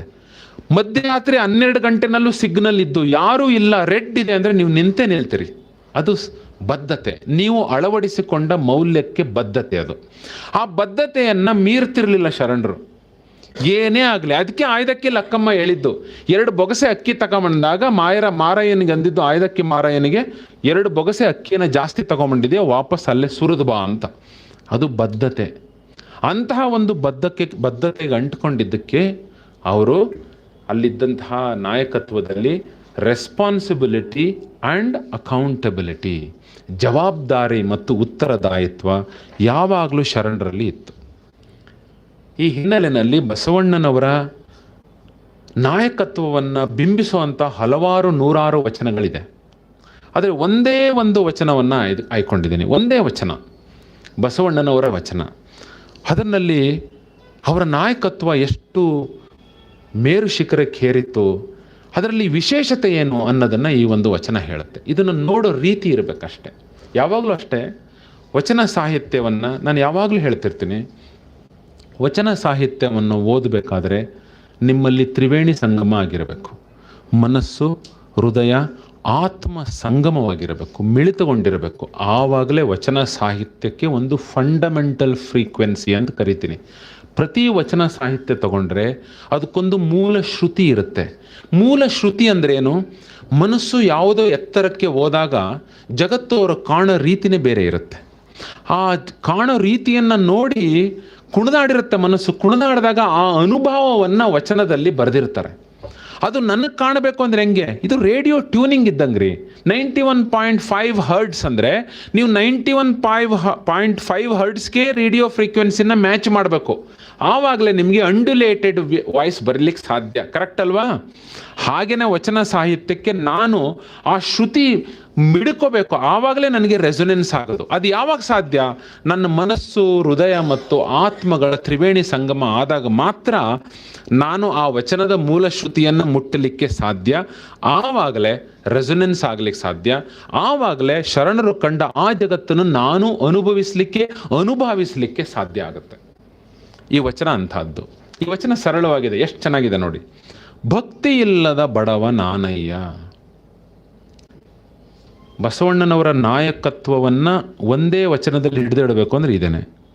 ಭಕ್ತಿ ಇಲ್ಲದ ಬಡವ ನಾನಯ್ಯ, ಕಕ್ಕಯ್ಯನ ಮನೆಯಲ್ಲೂ ಬೇಡಿದೆ, ಚೆನ್ನಯ್ಯನ ಮನೆಯಲ್ಲೂ ಬೇಡಿದೆ, ದಾಸಯ್ಯನ ಮನೆಯಲ್ಲೂ ಬೇಡಿದೆ, ಎಲ್ಲ ಪುರಾತರು ಎರೆದು ಭಕ್ತಿ ಭಿಕ್ಷವನಿಕ್ಕಿದಡೆ ಎನ್ನ ಪಾತ್ರೆ ತುಂಬಿತ್ತು ಕೂಡಲ ಸಂಗಮ ದೇವ. ಇಡೀ ಜಗತ್ತಿನಲ್ಲಿ ಎಲ್ಲೂ ಸಿಗದ ನಾಯಕತ್ವ ಬಸವಣ್ಣನವರಲ್ಲಿತ್ತು ಅಂದರೆ ಇದು ಒಂದೇ ಒಂದು ವಚನ ಸಾಕ್ರಿ. ಒಂದೊಂದು ಸಾಲನ್ನು ವಿಶ್ಲೇಷಣೆ ಮಾಡ್ತಾ ಬರ್ತೀನಿ. ಹೆಂಗೆ ಬಸವಣ್ಣನವರ ನಾಯಕತ್ವ ಅತ್ಯಂತ ವಿಶಿಷ್ಟ, ಎಲ್ಲೂ ಸಿಗಲ್ಲ ಜಗತ್ತಿನಲ್ಲಿ ಅಂತೀನಿ. ಭಕ್ತಿ ಇಲ್ಲದ ಬಡವ ನಾನಯ್ಯ. ನೋಡಿ ಏನಂತಾರೆ, ಯಾರು ಹೇಳ್ತಾರದ್ರಿ? ಭಕ್ತಿ ಭಂಡಾರಿ ಬಸವಣ್ಣ. ಭಕ್ತಿ ಭಂಡಾರಿ ಬಸವಣ್ಣನವ್ರು ಹೇಳ್ತಾರೆ, ಭಕ್ತಿ ಇಲ್ಲದ ಬಡವ ನಾನಯ್ಯ. ನೆಲ್ಸನ್ ಮಂಡೇಲ ಅವರು ಒಂದು ಕಡೆ ಹೇಳ್ತಾರೆ, ಎಷ್ಟು ಚೆನ್ನಾಗಿ ಹೇಳ್ತಾರೆ ಗೊತ್ತಾ? ನಾಯಕ ಹೇಗಿರಬೇಕು ಅಂತ, lead from the back and let others believe they are in front. ಹೇಗೆ ಮುನ್ನಡೆಸ್ಬೇಕು ಅಂದರೆ ನೀನು ಹಿಂದಿತ್ಕೊಂಡು ಮುನ್ನಡೆಸ್ಬೇಕ್ರಿ. ನೋಡ್ರಿ, ನಾಯಕತ್ವಕ್ಕೆ ಹಾಕಿದ ಎರಡನೇ ಅತ್ಯುತ್ತಮವಾದ ವ್ಯಾಖ್ಯಾನ.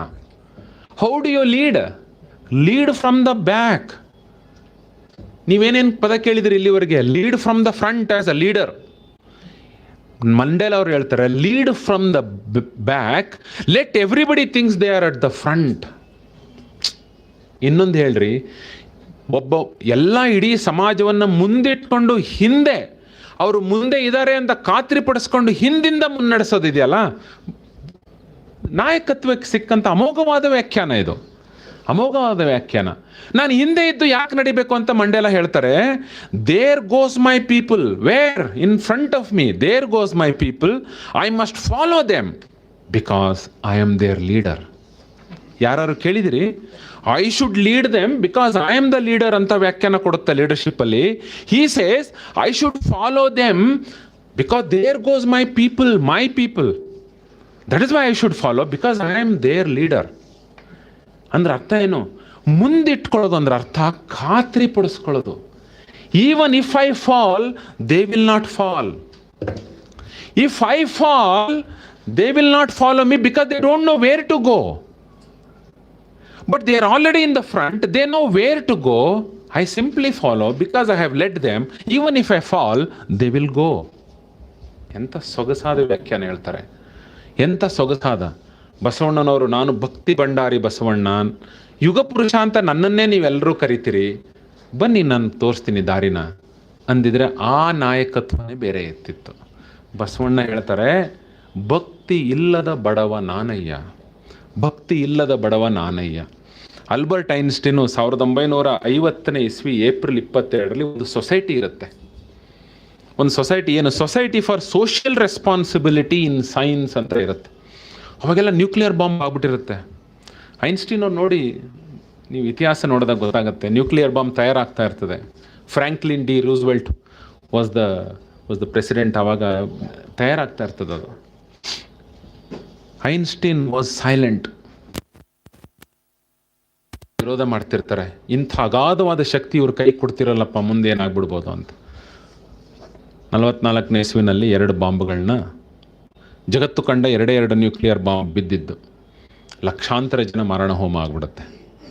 ಅವಾಗೊಂದು ಸೊಸೈಟಿ ನಿರ್ಮಾಣ ಆಗುತ್ತೆ, ಸೋಷಿಯಲ್ ರೆಸ್ಪಾನ್ಸಿಬಿಲಿಟಿ ಇನ್ ಸೈನ್ಸ್ ಅಂತ ಅವ್ರು ಹೇಳ್ತಾರೆ. ಅವಾಗ ಐನ್ಸ್ಟೀನ್ ಎಷ್ಟು ಚೆನ್ನಾಗಿ ಬರೀತಾರೆ ನೋಡ್ರಿ. ನೋಡಿ, ನೀವು ಎಷ್ಟೇ ಶೋಷಣೆ ಮಾಡಿ ಒಬ್ಬ ವ್ಯಕ್ತಿಯಲ್ಲಿರೋ ನೈತಿಕತೆನ ನೀವು ಕಿತ್ಕೊಳ್ಳೋಕ್ಕಾಗತ್ತಾ? ಅವನ ಅಂತಃಸತ್ವನ ನೀವು ಕಿತ್ಕೊಳ್ಳೋಕ್ಕಾಗತ್ತಾ? ಅವನ ಬದ್ಧತೆ, ಅವನ ಮೌಲ್ಯಗಳನ್ನು ನೀವು ನಾಶ ಮಾಡೋಕ್ಕೆ ಸಾಧ್ಯನಾ? ಅವನ ದೇಹ ನಾಶ ಮಾಡ್ಬೋದು, ಅವನ ಸಂತೋಷವನ್ನು ನಾಶ ಮಾಡ್ಬೋದು, ಅವನ ಸುಖವನ್ನು ನಾಶ ಮಾಡ್ಬೋದು, ಆದರೆ ಖಂಡಿತವಾಗ ಅವನ ಮೌಲ್ಯಗಳನ್ನು ನಾಶ ಮಾಡಲಿಕ್ಕೆ ಸಾಧ್ಯನೇ ಇಲ್ಲ. ಆಲ್ಬರ್ಟ್ ಐನ್ಸ್ಟೈನ್ ಎಷ್ಟು ಸೊಗಸಾಗಿ ಹೇಳ್ತಾರೆ, ಹೊರಗಿನ ಒತ್ತಡಗಳು ಒಬ್ಬ ವ್ಯಕ್ತಿಯ ಜವಾಬ್ದಾರಿಯನ್ನು ಕೊಂಚವೇ ಕಡಿಮೆ ಮಾಡಬಲ್ಲುದು, ಆದರೆ ಸಂಪೂರ್ಣ ನಾಶ ಮಾಡಲು ಸಾಧ್ಯವಿಲ್ಲ. ಮುಂದೆ ಹೇಳ್ತಾರೆ, ಪ್ರತಿ ವ್ಯಕ್ತಿಯು ತನ್ನ ಜವಾಬ್ದಾರಿಯುತ ಬೆಂಬಲ ನೀಡದೆ ಹೋದರೆ ಸಂಸ್ಥೆಗಳು ನಿರರ್ಥಕವಾಗುತ್ತವೆ. ಬಸವ ಸಮಿತಿನೂ ಅಷ್ಟೇ, ಜವಾಬ್ದಾರಿಯುತ ಬೆಂಬಲ ನೀಡಲಿಲ್ಲ ಅಂದರೆ ಸಂಸ್ಥೆ ಜವಾಬ್ದಾರಿಯುತ ಬೆಂಬಲ, ರೆಸ್ಪಾನ್ಸಿಬಲ್ ಸಪೋರ್ಟ್ ಅನ್ನೋದನ್ನು ಹೇಳ್ತಾರೆ ಅವರು, ಆಲ್ಬರ್ಟ್ ಐನ್ಸ್ಟೀನ್. ಅದನ್ನು ಕೊಡಬೇಕು. ಯಾವಾಗ ನಾನು ಜವಾಬ್ದಾರಿಯುತ ಬೆಂಬಲ ಕೊಡ್ಲಿಕ್ಕೆ ಸಾಧ್ಯ? ಅರಿವನ್ನು ಬೆಳೆಸಬೇಕು, ಇವರಲ್ಲಿ ಬೆಳೆಸ್ಬೇಕು, ಅವರಲ್ಲಿ ಬೆಳೆಸ್ಬೇಕು, ಎಲ್ಲರಲ್ಲೂ ಬೆಳೆಸ್ಬೇಕು. ಅದನ್ನು ಹೇಳ್ತಾರೆ ಅವರು, ವ್ಯಕ್ತಿಯಲ್ಲಿ ಜವಾಬ್ದಾರಿಯನ್ನು ಎಚ್ಚರಿಸಿ ಅದನ್ನು ಬೆಳೆಸುವ ಪ್ರಯತ್ನ ಇಡೀ ಮಾನವ ಕುಲಕ್ಕೆ ನೀಡುವ ಅತ್ಯಂತ ಶ್ರೇಷ್ಠ ಸೇವೆಯಾಗಿದೆ ಅಂತ ಹೇಳ್ತಾರೆ. ಬಸವಣ್ಣನವರ ಸೂಕ್ಷ್ಮವಾದಂತಹ ಮನಸ್ಸು ಅದನ್ನೇ ಮಾಡಲಿಕ್ಕೆ ಹೊರಟಿದೆ. ಚೆನ್ನಯ್ಯ, ಡೋಹರ ಕಕ್ಕಯ್ಯ, ಇವರುಗಳಲ್ಲಿರೋ ಅಂಥದ್ದನ್ನು ಫಾಲೋ ಮಾಡಿ ಹೊತ್ಕೊಂಡು ಹೋಗಲ್ಲ. ಅವರಲ್ಲಿ ಅರಿವನ್ನು ಬೆಳೆಸಲಿಕ್ಕೆ, ಜವಾಬ್ದಾರಿ ಸುಪ್ತವಾಗಿರೋದನ್ನು ಸಚೇತಕ ಶಕ್ತಿಯಾಗಿ ಬೆಳೆಸಲಿಕ್ಕೆ ಬಸವಣ್ಣನವರು ಮುಂದಡಿ ಇಡ್ತಾರೆ. ಭಕ್ತಿ ಇಲ್ಲ ಬಡವನಾನಯ್ಯ. ಮುಂದೆ ಹೇಳ್ತಾರೆ, ರವೀಂದ್ರನಾಥ್ ಠಾಗೋರ್ ದೊಡ್ಡ ಮಹಾನ್ ವ್ಯಕ್ತಿತ್ವ. ಅವ್ರು ಏನು ಹೇಳ್ತಾರೆ ಗೊತ್ತಾ? ಎಷ್ಟು ಸೊಗಸಾಗಿ ಹೇಳ್ತಾರೆ, ಕಲ್ಪನೆಯನ್ನು ಅರಿಯುವ. ಯಾವುದೇ ಒಂದು ಆವಿಷ್ಕಾರಕ್ಕೆ ಕಲ್ಪನಾ ಶಕ್ತಿ ಬಹಳ ಮುಖ್ಯವಾದಂಥದ್ದು. ಯಾವುದೇ ಒಂದು ಕಲಿಕೆಗೆ ಕಲ್ಪನಾ ಶಕ್ತಿ ಮುಖ್ಯವಾದದ್ದು. Imagination is important for any student. Learning ಪ್ರಾಸೆಸ್ಗೆ, ಕಲಿಕೆಯ ಕ್ರಮಕ್ಕೆ ಕಲ್ಪನಾ ಶಕ್ತಿ ಬಹಳ ಮುಖ್ಯವಾದಂಥದ್ದು. ಸೊ ಕಲ್ಪನೆಯನ್ನು ಅರಿಯುವ, ನಿಮ್ಮಲ್ಲೂ ಒಂದು ಕಲ್ಪನಾ ಶಕ್ತಿ ಇದೆ ಅನ್ನೋದನ್ನು ಅರಿವುಗೊಳಿಸ್ಬೇಕು, ಅವ್ರಿಗೆ ಅರಿವು ಮಾಡಬೇಕು. ಅಷ್ಟೇ ಅಲ್ಲ, ಅದಕ್ಕೆ ರೆಕ್ಕೆಯನ್ನು ಕಲ್ಪಿಸುವ, ಕಲ್ಪನಾ ಶಕ್ತಿಗೆ ರೆಕ್ಕೆಯನ್ನು ಕಲ್ಪಿಸಿದಾಗಲೇ ತಾನೇ ಸುಂದರವಾದ ಕಲ್ಪನೆಗಳು ಬರೋದು. ಆವಾಗಲೇ ಅಗಾಧವಾದ ಸೃಷ್ಟಿ ಆಗ್ಲಿಕ್ಕೆ ಸಾಧ್ಯ ಮನುಷ್ಯನ ಹತ್ರ. ಮುಂದೆ ಹೇಳ್ತಾರೆ, ಹಾಗೂ ಮನಸ್ಸನ್ನು ಬಂಧಿಸಿರುವ ಪಂಜರದ ಬಾಗಿಲನ್ನು ವಿಶಾಲವಾಗಿ ತೆರೆಯುವ, ಆ ಸೇವೆಯೇ ಒಬ್ಬ ಮನುಷ್ಯ ಮತ್ತೊಬ್ಬ ಮನುಷ್ಯನಿಗೆ ಕೊಡುವ ಅತ್ಯಂತ ಶ್ರೇಷ್ಠ ಸೇವೆ ಅಂತ ರವೀಂದ್ರನಾಥ್ ಠಾಗೂರ್ ಹೇಳ್ತಾರೆ.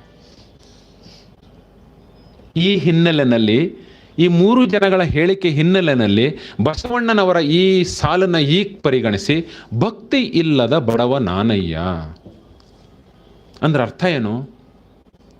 ನಿಕೃಷ್ಟವಾಗಿ ಕಾಣಲ್ಪಟ್ಟ ಆ ಜನಗಳ ಎದುರುಗಡೆ ನಿಂತ್ಕೊಂಡು ನಾನು ಏನಾದರೂ ಭಕ್ತಿ ಭಂಡಾರಿ ಬಸವಣ್ಣ, ನೀವೆಲ್ಲರೂ ಬನ್ನಿ ನಾವು ಮುಂದೆ ಹೋಗೋಣ ಅಂದಿದ್ರೆ ಆ ನಿಕೃಷ್ಟಕ್ಕೆ ಒಳಗಾದಂಥ ಜನರು ತುಲನೆ ಮಾಡ್ತಿದ್ರು. ನಾನೆಲ್ಲಿ, ಬಸವಣ್ಣನಲ್ಲಿ, ನನ್ನ ಜ್ಞಾನ ಎಲ್ಲಿ, ಬಸವಣ್ಣನ ಜ್ಞಾನ ಎಲ್ಲಿ, ನನ್ನ ಕುಲ ಎಲ್ಲಿ, ಬಸವಣ್ಣನ ಕುಲ ಎಲ್ಲಿ, ನನ್ನ ಜನಗಳ ಒಪ್ಪಿಗೆಯಲ್ಲಿ, ಬಸವಣ್ಣನವರ ಜನಗಳ ಒಪ್ಪಿಗೆಯಲ್ಲಿ. ಲೆಕ್ಕಾಚಾರಕ್ಕೆ ಇಳಿತಾ ಇತ್ತು. ಆವಾಗ ಮಾನಸಿಕ ದೂರ ಏರ್ಪಡ್ತಿತ್ತು ಇಬ್ಬರ ನಡುವೆ. ಅದನ್ನೇ ಸೈಕಲಾಜಿಕಲ್ ಡಿಸ್ಟೆನ್ಸ್ ಅಂತ ಕರಿತೀವಿ. ಯಾವಾಗ ಒಬ್ಬ ಲೀಡರ್ ಮತ್ತು ಫಾಲೋಯರ್ಸ್ ನಡುವೆ ಸೈಕಲಾಜಿಕಲ್ ಡಿಸ್ಟೆನ್ಸ್ ಬರುತ್ತೋ ನಶಿಸಿ ಹೋಗ್ಬಿಡುತ್ತೆ ಆಂದೋಲನ ನಶಿಸಿ ಹೋಗ್ಬಿಡುತ್ತೆ. ಸೈಕಲಾಜಿಕಲ್ ಡಿಸ್ಟೆನ್ಸ್ನ ಅನಾಮತ್ತಾಗಿ ಬಡ್ದಾಕ್ತಾರೆ ಬಸವಣ್ಣನವರು. ಭಕ್ತಿ ಇಲ್ಲದ ಬಡವ ನಾನಯ್ಯ ಅಂತ. ನೀವು ಇದನ್ನು ಅನುಭವಿಸ್ಬೇಕು ಮಾನಸಿಕವಾಗಿ. ಬಸವಣ್ಣನವರು ಬಂದು ಡೋಹರ ಕಕ್ಕಯ್ಯನ ಮುಂದೆ ನಿಂತು ಭಿಕ್ಷೆ ಪಾತ್ರೆಯನ್ನು ಹಿಡ್ಕೊಂಡು ಭಕ್ತಿ ಇಲ್ಲದ ಬಡವ ನಾನಯ್ಯ ಅಂದರೆ ಏನಾಗಿರ್ಬೇಡ ಡೋಹರ ಕಕ್ಕಯ್ಯನಿಗೆ. ಅಂದರೆ ಆ ಸೈಕಲಾಜಿಕಲ್ ಎಫೆಕ್ಟು ಎಷ್ಟು ಮಟ್ಟಿಗೆ ಇರ್ತಿತ್ತು. ಬಸವಣ್ಣನವರು ಅನಾಮತ್ತಾಗಿ ಯಾವ ರೀತಿ ವೇದಿಕೆಯನ್ನು ಕಲ್ಪಿಸ್ಕೊಳ್ತಾ ಇದ್ದಾರೆ, ಒಂದು ಹೊಸ ನಾಯಕತ್ವಕ್ಕೆ ನಾಂದಿ ಹಾಡಲಿಕ್ಕೆ, ಯಾರು ಊಹಿಸದ ಒಂದು ದೊಡ್ಡ ಆಂದೋಲನಕ್ಕೆ ಯಾವ ರೀತಿ ಭೂಮಿಕೆ ತಯಾರು ಮಾಡ್ತಾ ಇದ್ದಾರೆ ನೋಡಿ. ಭಕ್ತಿ ಇಲ್ಲದ ಬಡವ ನಾನಯ್ಯ, ಡಿಸ್ಓನಿಂಗ್ ಮೈ ಓನ್ ಪ್ರೆಸ್ಟಿಜಸ್. ನನ್ನಲ್ಲಿ ಇರುವಂಥ ನನ್ನ ಎಲ್ಲ ಪಾಂಡಿತ್ಯಗಳನ್ನು, ನನ್ನ ಎಲ್ಲ ಘನತೆಯನ್ನು, ನನ್ನ ಎಲ್ಲ ಸ್ಥಾನಮಾನಗಳನ್ನು, ನನ್ನ ಎಲ್ಲ ಐಶ್ವರ್ಯವನ್ನು, ನನ್ನ ಎಲ್ಲ ಗೌರವವನ್ನು ಡಿಸ್ಓನ್ ಮಾಡ್ಕೊಳ್ಳೋದು, ನನ್ನ ಮನಸ್ಸು ನಿರಾಭರಣ ಮಾಡ್ಕೊಳ್ಳೋದು, ನನ್ನ ವ್ಯಕ್ತಿತ್ವವನ್ನು ನಗ್ನ ಮಾಡ್ಕೊಳ್ಳೋದು. ಈ ಎಲ್ಲ ಸರಳತೆಯಲ್ಲಿ ಅತಿ ಸರಳವಾದ ವ್ಯಕ್ತಿತ್ವವನ್ನು ಮುಂದಿಟ್ಕೊಂಡು ಹೋಗ್ಬೇಕು ನಾನು ಸಾಮಾನ್ಯ ಮನುಷ್ಯರ ಹತ್ರ ಹೋಗ್ಬೇಕು ಅಂದರೆ ಅನ್ನೋದನ್ನ ಹೇಳ್ತಾರೆ ಅವ್ರು ಎಷ್ಟರ ಮಟ್ಟಿಗೆ ಅವ್ರು ಮಾಡ್ಕೋತಾರೆ. ಶ್ರೇಣೀಕೃತ ಸಮಾಜದಲ್ಲಿ ನಿಕೃಷ್ಟಗೊಂಡಂತಹ ಒಬ್ಬ ವ್ಯಕ್ತಿಗಿನ್ನ ಇನ್ನೂ ಅತ್ಯಂತ ನಿಕೃಷ್ಟ ಸ್ಥಾನಕ್ಕೆ ತಮ್ಮನ್ನು ತಾವು ದುಡ್ಕೊಳ್ತಾರೆ. ಯಾವ ರೀತಿ ದುಡ್ಕೊಳ್ತಾರೆ? ನಾನು ಹೇಳೋದಲ್ಲ, ಬಸವಣ್ಣನವ್ರ ಮಾತಲ್ಲಿ ಕೇಳಿ ಯಾವ ರೀತಿ ದುಡ್ಕೋತಾರೆ. ಒಂದು ದೊಡ್ಡ ಪ್ರತಿಮೆಯನ್ನು ಕೊಡ್ತಾರೆ ಬಸವಣ್ಣನವರು. ಏನು ಹೇಳ್ತಾರೆ ಗೊತ್ತಾ? ಚೆನ್ನಯ್ಯನ ಮನೆಯ ದಾಸನ ಮಗನು, ಡೋಹರ ಕಕ್ಕಯ್ಯನ ಮನೆಯ ದಾಸಿಯ ಮಗಳು. ಚೆನ್ನಯ್ಯ ಕಡೇ ಜಾಗದಲ್ಲಿದ್ದವರು. ಚೆನ್ನಯ್ಯನ ಮನೆಯಲ್ಲಿರುವಂತಹ ದಾಸ ಎಂಥವನು, ಆ ದಾಸನ ಮಗ. ಡೋಹರ ಕಕ್ಕಯ್ಯ ಶ್ರೇಣೀಕೃತ ಸಮಾಜದಲ್ಲಿ ಅತ್ಯಂತ ನಿಕೃಷ್ಟವಾದ ಜಾಗ. ಅವರ ದಾಸಿಯ ಮಗಳು. ಇವರಿಬ್ಬರು ಹೊಲದಲ್ಲಿ ಬೆರಣಿಗೆ ಹೋಗಲು ಸಂಗವ ಮಾಡಿದರು. ಅವರಿಬ್ಬರು ಮದುವೆ ಆಗಿಲ್ಲ, ಸಂಗವ ಮಾಡಿದರು. ಇವರಿಬ್ಬರಿಗೆ ಹುಟ್ಟಿದ ಮಗ ನಾನು ಕೂಡಲ ಸಂಗಮ ದೇವನ ಸಾಕ್ಷಿಯಾಗಿ. ಎಂಥ ನೋಡ್ರಿ, ಇದನ್ನು ಬರಿಬೇಕು ಅಂದರೆ ಎದೆಗಾರಿಕೆ ಬೇಕು. ಸಮಾಜ ಏನಂದುಕೊಳ್ಳುತ್ತೆ, ಸಮಾಜ ಇದನ್ನು ಯಾವ ರೀತಿ ವಿಶ್ಲೇಷಣೆ ಮಾಡ್ಬೋದು, ಯಾವ ರೀತಿ ಅರ್ಥೈಸ್ಕೋಬೋದು ಅನ್ನೋದನ್ನು ಬಿಟ್ಟು ಧೈರ್ಯವಾಗಿ, ಅಂದರೆ ಯೋಚನೆ ಮಾಡ್ರಿ. ಬದ್ಧತೆ ನನಗೆ ಒಂದೇ ಒಂದು ಕಾಣ್ತಾ ಇರೋದು ಆತ್ಯಂತಿಕ ಗುರಿ ಏನು, ಇವ್ರನ್ನ ನಾನು ಮೇಲೆತ್ತಬೇಕು. ಈ ಒಂದು ವಚನ ಏನನ್ನು ಕೊಡುತ್ತೆ ಗೊತ್ತಾ? ಮಹಾತ್ಮ ಗಾಂಧೀಜಿಯವರ ಈ ಹರಿಜನರನ್ನ ಯಾವ ರೀತಿ ಮೇಲೆತ್ತಿದ್ರು, ಮತ್ತು ಬಸವಣ್ಣನವರನ್ನ ಮೇಲೆ ಇವ್ರನ್ನ ಶೋಷಿತ ವರ್ಗವನ್ನು ಮೇಲೆತ್ತಿದ್ರು ಅನ್ನೋದಕ್ಕೆ ನೀವು ತುಲನೆ ಮಾಡಿ ನೋಡ್ಬೋದು. ಬಸವಣ್ಣನವರು ಅವರನ್ನು ಹರಿಜನ ಅಂತ ಕರೀತಾರೆ, ದೇವರಿಗೆ ಪ್ರಿಯವಾದ ಜನ ಅಂತ. ಮೇಲಿರ್ತಾರೆ, ತಿಪ್ಪೆ ಗುಂಡಿಯಲ್ಲಿ ಬಿದ್ದಿರ್ತಾರೆ, ಸಾಂಕೇತಿಕವಾಗಿ ಹೇಳ್ತೀನಿ, ಅವರನ್ನು ಕೈ ಹಿಡ್ಕೊಳ್ತಾರೆ, ಮೇಲೆ ಎಳ್ಕೋತಾರೆ. ಬಸವಣ್ಣವ್ರು ಹೆಂಗೆ ಮಾಡ್ತಾರೆ ಗೊತ್ತಾ? ದಲಿತೋದ್ಧಾರಕ ಅಂದರೆ ಬಸವಣ್ಣನ ಮೀರಿಸ ಜಗತ್ತಿನಲ್ಲಿ ಯಾರೂ ಇರೋಕ್ಕೆ ಸಾಧ್ಯ ಇಲ್ಲ ರೀ, ಯಾರೂ ಇರೋಕ್ಕೆ ಸಾಧ್ಯ ಇಲ್ಲ. ಅಂಥ ದಲಿತೋದ್ಧಾರಕ. ಇವರೇನು ಮಾಡ್ತಾರೆ ಗೊತ್ತಾ? ಬಸವಣ್ಣನವರು ತಾವೇ ತಿಪ್ಪೆಗುಂಡಿಗೆ ಇಳಿತಾರೆ. ಆ ತಿಪ್ಪೆಗುಂಡಿಯಲ್ಲಿ ಅವರು ಒಂದು ಕಸವಾಗ್ತಾರೆ. ಅಲ್ಲಿ ಬಿದ್ದಂಥ ಶೋಷಿತ ವರ್ಗವನ್ನು ತಮ್ಮ ಹೆಗಲ ಮೇಲೆ ಹಾಕೋತಾರೆ. ಆಮೇಲೆ ಅವ್ರನ್ನ ಮೇಲಿಡ್ತಾರೆ. ಕಸವನ್ನು ಎಲ್ಲ ಒದರ್ಕೊಂಡು ನಂತರ ಇವರು ಮೇಲೆ ಬರ್ತಾರೆ. ಇದು ಈ ವಚನದಲ್ಲಿ ಅವರು ಸಾರಿ ಹೇಳೋದು ಸಾಂಕೇತಿಕವಾಗಿ. ಅವ್ರೇನು ಅನ್ಕೋತಾರೆ, ನಿಮ್ಗೆಲ್ಲೂ ಇದಕ್ಕಿನ್ನ ಕಡೆ ಯಾವುದೂ ಇಲ್ಲ, ಅಂಥ ಕಡೆಯವನು ಹುಟ್ಟಿದವನು ನಾನು ಅಂತ ಹೇಳ್ತಾರೆ ಬಸವಣ್ಣನವರು. ಇದು ಸರಳರಲ್ಲಿ ಸರಳವಾಗಿ, ಸಾಮಾನ್ಯನಲ್ಲಿ ಸಾಮಾನ್ಯವಾಗಿ ಒಬ್ಬ ನಾಯಕ ತಾನು ತನ್ನನ್ನು ಯಾವ ರೀತಿ ಗುರುತಿಸ್ಕೊಳ್ತಾನೆ ಅನ್ನೋದು ಬಸವಣ್ಣನವರ ನಾಯಕತ್ವದ ಅತ್ಯಂತ ವಿಶೇಷ ಗುಣ. ಅದನ್ನೇ ಈ ರೀತಿ ಗುರುತಿಸ್ಕೊಂಡಾಗ ಏನಾಗುತ್ತೆ ರೀ, ಆ ನಿಕೃಷ್ಟಗೊಂಡವರ ಮನಸ್ಸಿನಲ್ಲಿ ಸೈಕಲಾಜಿಕಲ್ ಫೌಂಡೇಶನ್, ಮಾನಸಿಕ ಬುನಾದಿಯನ್ನು ಹಾಕ್ತಾರೆ. ಆ ಮಾನಸಿಕ ಬುನಾದಿ ಹಾಕ್ತಾರೆ. ಎಲ್ಲರೂ ಬಂದು ನನ್ನನ್ನು ಅಪ್ಕೋಬೇಕು, ಬಸವಣ್ಣ ನನ್ನ ಜೊತೆ ಇದ್ದಾರೆ, ಅವರು ಸರಳರು. ಯೋಚನೆ ಮಾಡ್ರಿ, ನಿನ್ನ ಮನೆಯ ದಾಸನ ಮಗ, ಅವನ ಮನೆಯ ದಾಸಿ ಮಗಳು, ಇಬ್ಬರಿಗೂ ಹುಟ್ಟಿದವ್ ನಾನು ಅಂತ ಹೇಳ್ಕೊಂಡಾಗ ಅವ್ರ ಮನಸ್ಸಿನಲ್ಲಿ ಏನು ಪರಿವರ್ತನೆ ಆಗ್ತದೆ ರೀ? ಅವ್ರ ಮನಸ್ಸಿನಲ್ಲಿ ಎಂಥ ಮಹಾನ್ ಪರಿವರ್ತನೆ ಆಗ್ತದೆ. ಇದು ಒಬ್ಬ ನಾಯಕನಿಗೆ ಇರಬೇಕಾದಂಥ ಶ್ರೇಷ್ಠ ಗುಣ. How do you recognise yourself amongst the people? This is how you recognise. ಇದು ನಾಯಕತ್ವದಲ್ಲಿ ಇವತ್ತಿಗೆ ಬೇಕಾಗಿರೋವಂಥದ್ದು. ಆಮೂಲಾಗ್ರವಾದ ಬದಲಾವಣೆ ಮಾಡಬೇಕು ಸಮಾಜದಲ್ಲಿ. ಆವಾಗ ಸಮಾಜದ ಕಟ್ಟ ಕಡೆಯ ಮನುಷ್ಯನ ನೋವನ್ನು ನೀನು ಅನುಭವಿಸ್ಬೇಕು. ಪರಕಾಯ ಪ್ರವೇಶ ಮಾಡಿ ಅವನ ನೋವನ್ನು ನೀನು ಅನುಭವಿಸಿದಾಗ ನೀನು ಅವನ ಜಾಗಕ್ಕೆ ಕುಳಿತು ಅವನಿಗಿನ್ನ ಕಡೆಯ ಜಾಗದಲ್ಲಿ ಮತ್ತು ನೋವು ಅನುಭವಿಸಿ ಅವರ ಜೀವನ ಯಾವ ಮಟ್ಟಿಗೆ ಉತ್ತಮ ಮಾಡ್ಬೋದು ಅಂತ ನಿಮ್ಗೆ ಅರಿವಾಗುತ್ತದೆ. ಅದನ್ನು ಯೋಚನೆ ಮಾಡಬೇಕು. ಸೈಕಲಾಜಿಕಲ್ ಫೌಂಡೇಶನ್ ಅಂತಾರ. ಅದಕ್ಕೆ ಬಸವಣ್ಣನವರು ಭಕ್ತಿ ಭಂಡಾರಿ ಬಸವಣ್ಣ ನಾವು ಕರ್ಕೊಂಡ್ರಿ, ಬೇರೆಯವ್ರು ಕರೆದ್ರು, ಅವ್ರು ಎಂದೆಂದೂ ಅನ್ನಲಿಲ್ಲ. ಅವ್ರೇನಾದರೂ ಭಕ್ತಿ ಭಂಡಾರಿ ಬಸವಣ್ಣ ಬನ್ನಿ ನಾನು ಕರ್ಕೊಂಡು ಹೋಗ್ತೀನಿ ಅಂದಿದ್ರೆ ಅವರು ಬಸವಣ್ಣನವ್ರಿಗೆ ಲೆಕ್ಕಾಚಾರ ಆಗ್ತಾ ಇತ್ತು. ಇಬ್ಬರಿಗೂ ಲೆಕ್ಕಾಚಾರ ಮಾಡ್ತಿದ್ರು. ಒಂದು ಆಂದೋಲನಕ್ಕೆ ಸುಸ್ಥಿರತೆ ಕಾಪಾಡಲಿಕ್ಕೆ ಸಸ್ಟೈನಬಿಲಿಟಿ ಅಂತ ಕರಿತೀವಿ ನಾವು. ಹೆಂಗೆ ಅಂದರೆ ಯಂತ್ರ ಸ್ವಯಂಚಾಲಿತ ಯಂತ್ರದ ರೀತಿ ಆಂದೋಲನ ಮುಂದೆ ಹೋಗಬೇಕು ಅಂದರೆ ಆ ಆಂದೋಲನದಲ್ಲಿ ಒಳಗಡೆ ಅಡಕವಾಗಿರಬೇಕು. ಎಂದೂ ಭತ್ತದ ಸ್ಫೂರ್ತಿ ಚಿಲುಮೆ ಇರಬೇಕಲ್ಲಿ. ತನ್ನನ್ನು ತಾನೇ ಮೋಟಿವೇಟ್ ಮಾಡೋ ಶಕ್ತಿ ಅಡಕವಾಗಿರಬೇಕು. ಆವಾಗಲೇ 10 ವರ್ಷ ಆದರೂ ಆಂದೋಲನ ಜೀವಂತವಾಗಿರುತ್ತೆ. ಇದೇನಾದರೂ ಮಾಡಿದರೆ ಬಸವಣ್ಣನವರು ಭಕ್ತಿ ಭಂಡಾರಿ ನಾನು ಕರ್ಕೊಂಡು ಹೋಗ್ತೀನಿ ಬನ್ನಿ ಅಂದಿದ್ರೆ ಖಂಡಿತವಾಗ್ಲೂ ಸಸ್ಟೈನಬಿಲಿಟಿ ಇರ್ತಿರ್ಲಿಲ್ಲ. ವರ್ಷದಲ್ಲಿ ಸತ್ತೋಗ್ಬಿಟ್ಟಿರೋದು. ಅದನ್ನೇ ಸೆಲ್ಫ್ ಡಿಫೀಟ್ ಅಂತ ಕರಿತೀವಿ ನಾವು. ತನ್ನನ್ನು ತಾನೇ ನಶಿಸುವಾಗಿ ಕುಗ್ಗೋಗ್ಬಿಟ್ಟಿರೋದು ಅದು. ಬಸವಣ್ಣನವರ ನಾಯಕತ್ವ ಅದರಲ್ಲಿ ಅವರು ಯಾವ ರೀತಿ ಕೊಡ್ತಾರಪ್ಪ ಅಂತಂದರೆ, ನಾನು ನಿಮಗಿನ್ನ ಕೊನೆಯಲ್ಲಿ ಮಂಡೇಲ ಅವರು ಹೇಳ್ತಾರೆ you lead them from behind ಅಂತ. ಬಸವಣ್ಣನವರು ಹೇಳ್ತಾರೆ I will lead as a last man ಅಂತಾರೆ ಬಸವಣ್ಣನವರು. ನಾನು ಇಡೀ ಆಂದೋಲನದ ಕೊನೆಯಲ್ಲಿ ನಿಂತ್ಕೊಂಡು ನಾನು ನಡ್ಕೊಂಡು ಹೋಗ್ತೀನಿ. ಆಂದೋಲನದಲ್ಲಿರುವ ಪ್ರತಿಯೊಬ್ಬನು ಎಲ್ಲರೂ ಮುನ್ನಡಿಬೇಕು, ನಾನೇ ಕೊನೆಯವನು ಅಂತಾರೆ. ಎಲ್ಲರೂ ಕೇಳಿದರೆ ಈ ಥರದ ನಾಯಕತ್ವ ಜಗತ್ತಿನಲ್ಲಿ ಎಲ್ಲರೂ ಇದೆಯಾ? ಈ ಥರದ ನಾಯಕತ್ವ ಜಗತ್ತಿನಲ್ಲಿ ಇದು ಬಹಳ ಮುಖ್ಯವಾದಂಥದ್ದು. ನಾನು ಭಕ್ತಿ ಇಲ್ಲದ ಬಡವ ಅನ್ನೋದು ಕಿಂಕರ ಮನೋಭಾವ. ವಚನ ಸಾಹಿತ್ಯದ ಭಾಷೆಯಲ್ಲಿ ಹೇಳಬೇಕು ಅಂದರೆ ಕಿಂಕರ ಮನೋಭಾವ. ಆಧುನಿಕ ಭಾಷೆನಲ್ಲಿ ಹೇಳಬೇಕು ಅಂದರೆ ಅನ್ಅಸ್ಯೂಮಿಂಗ್ ಪರ್ಸನಾಲಿಟಿ. ಬಹುಮುಖ್ಯವಾದಂಥ ಗುಣ ಏನು ತೋರಿಸುತ್ತೆ ಬಸವಣ್ಣವ್ರದ ಈ ಒಂದು ನಿಲುವಿನಲ್ಲಿ ಅಂದರೆ unassuming personality. A leader should possess an unassuming character. ಕಿಂಕರ ಮನೋಭಾವ ಆ ನಾಯಕನ ವ್ಯಕ್ತಿತ್ವದಲ್ಲಿ ಅಳವಟ್ಟೆ ನಿಂತಿರಬೇಕು. ಆವಾಗಲೇ ಏನು ಸಾಧ್ಯ ಅಂದರೆ ಇನ್ಕ್ಲೂಸಿವ್ ಬರ್ತದೆ. ಇನ್ಕ್ಲೂಸಿವ್ನೆಸ್ ಅಂದರೆ ಎಲ್ಲರನ್ನೂ ಹಿಂಬಿಟ್ಟುಕೊಳ್ಳುವಂಥ ಕ್ಯಾರೆಕ್ಟರ್ ಬರುತ್ತೆ. ಯಾವಾಗ ಎಲ್ಲವನ್ನೂ ಹಿಂಬಿಟ್ಟುಕೊಳ್ಳೋ ಕ್ಯಾರೆಕ್ಟರ್ ಬಂತು, ಎಂಥ ಶತಮಾನ ರೀ? 12ನೇ ಶತಮಾನ. ಯಾವ್ದಾದ್ರು ಸಾಮೂಹಿಕ ಮಾಧ್ಯಮ ಇತ್ತಾ? ತಂತ್ರಜ್ಞಾನ ಇತ್ತಾ? ವಿಜ್ಞಾನ ಇತ್ತಾ? ಅಂಥದ್ರಲ್ಲಿ 4 ದಶಕಗಳಲ್ಲಿ ಪರ್ಯಾಯ ಸಮಾಜವನ್ನು ಕಟ್ಟದ ನಿಲ್ಲಿಸಿದ್ರು ಅಂದರೆ ಎಂಥ ಮಹಾನ್ ಶಕ್ತಿ ಆ ನಾಯಕನಿಗಿತ್ತು. ಇವತ್ತಿನ ದಿನ ಒಂದು ಹಳ್ಳಿಯ ಒಂದು ದುರಾಡಳಿತವನ್ನು ಅಥವಾ ಒಂದು ಯಾವುದೋ ಕೆಟ್ಟ ಆಚರಣೆಯನ್ನು ತೆಗಿಬೇಕು ಅಂದರೆ ಎಷ್ಟು ದಶಕಗಳಾಗತ್ತೆ. ಅದು ಪ್ರಜಾಪ್ರಭುತ್ವ, ಸರ್ಕಾರ ನಿಲ್ಲಬೇಕು, ಸಾಮೂಹಿಕ ಮಾಧ್ಯಮಗಳು ಕ್ರಿಟಿಸೈಸ್ ಮಾಡ್ತಾವೆ. ಆದ್ರೂ ಕೂಡ ಒಂದು ಹಳ್ಳಿಯ ಒಂದು ಕೆಟ್ಟ ಆಚರಣೆಯನ್ನು ತೆಗೆಯೋಕ್ಕಾಗಲಿಲ್ವಲ್ಲ. 12ನೇ ಶತಮಾನದಲ್ಲಿ ಇಡೀ ಸಮಾಜದ ಎಲ್ಲ ಆಲೋಚನೆಗಳನ್ನು, ಆಡಳಿತವನ್ನು, ದುರಾಚರಣೆಗಳನ್ನು ತೆಗೆದಾಕಿ ಒಂದು ಹೊಸ ನಡನಳಿಸುವ ಪ್ರಖ್ಯಾತವಾದಂಥ ಪ್ರತ್ಯೇಕ ಸಮಾಜವನ್ನು 4 ದಶಕಗಳಲ್ಲಿ ಕಟ್ಟಬೇಕು ಅಂದರೆ ಹೆಂಗ್ರಿ? ಕಾಶ್ಮೀರದಿಂದ ಬಂದು ಅವನು ಮೋಳಿಗೆಯ ಮಾರಯ್ಯ ಆದ ರಾಜ ಅಂತಂದರೆ ಯಾವ ರೀತಿ ಸಾಧ್ಯ ರೀ? ಅದು ಎಂಥ ಮಹಾನ್ ನಾಯಕತ್ವ ಇರಬೇಕು. ಇದೇ ಕಿಂಕರ ಮನೋಭಾವ, ಇದೇ ಇನ್ಕ್ಲೂಸಿವಿಟಿ ಇದ್ದದ್ದು. ಎಲ್ಲವನ್ನು ಹಿಂಬಿಟ್ಟುಕೊಳ್ಳುವಂತಹ ಈ ಕ್ಯಾರೆಕ್ಟರ್ ಇತ್ತಲ್ಲ, ಇದೇ ಬಸವಣ್ಣನವರಿಗೆ ಎಂದೂ ಜರುಗದಂತಹ ಮಹಾನ್ ಕ್ರಾಂತಿಯನ್ನು ಜರುಗಿಸಲಿಕ್ಕೆ ಒಂದು ಸೈಕಲಾಜಿಕಲ್ ಬಾಂಡಿಂಗ್, ಅಂದರೆ ಸೈಕಲಾಜಿಕಲ್ ಬಾಂಡಿಂಗ್ ಅಂದ್ರೇನು, ಮನೋವೇದಿಕೆಯಲ್ಲಿ ಜರುಗುವ ಅನುಬಂಧವನ್ನು ಕ್ರಿಯೇಟ್ ಮಾಡುತ್ತೆ. ಇದು ಬಸವಣ್ಣನವರ ನಾಯಕತ್ವದ ಅತ್ಯದ್ಭುತವಾದ ಶಕ್ತಿ, ಸೈಕಲಾಜಿಕಲ್ ಬಾಂಡಿಂಗ್.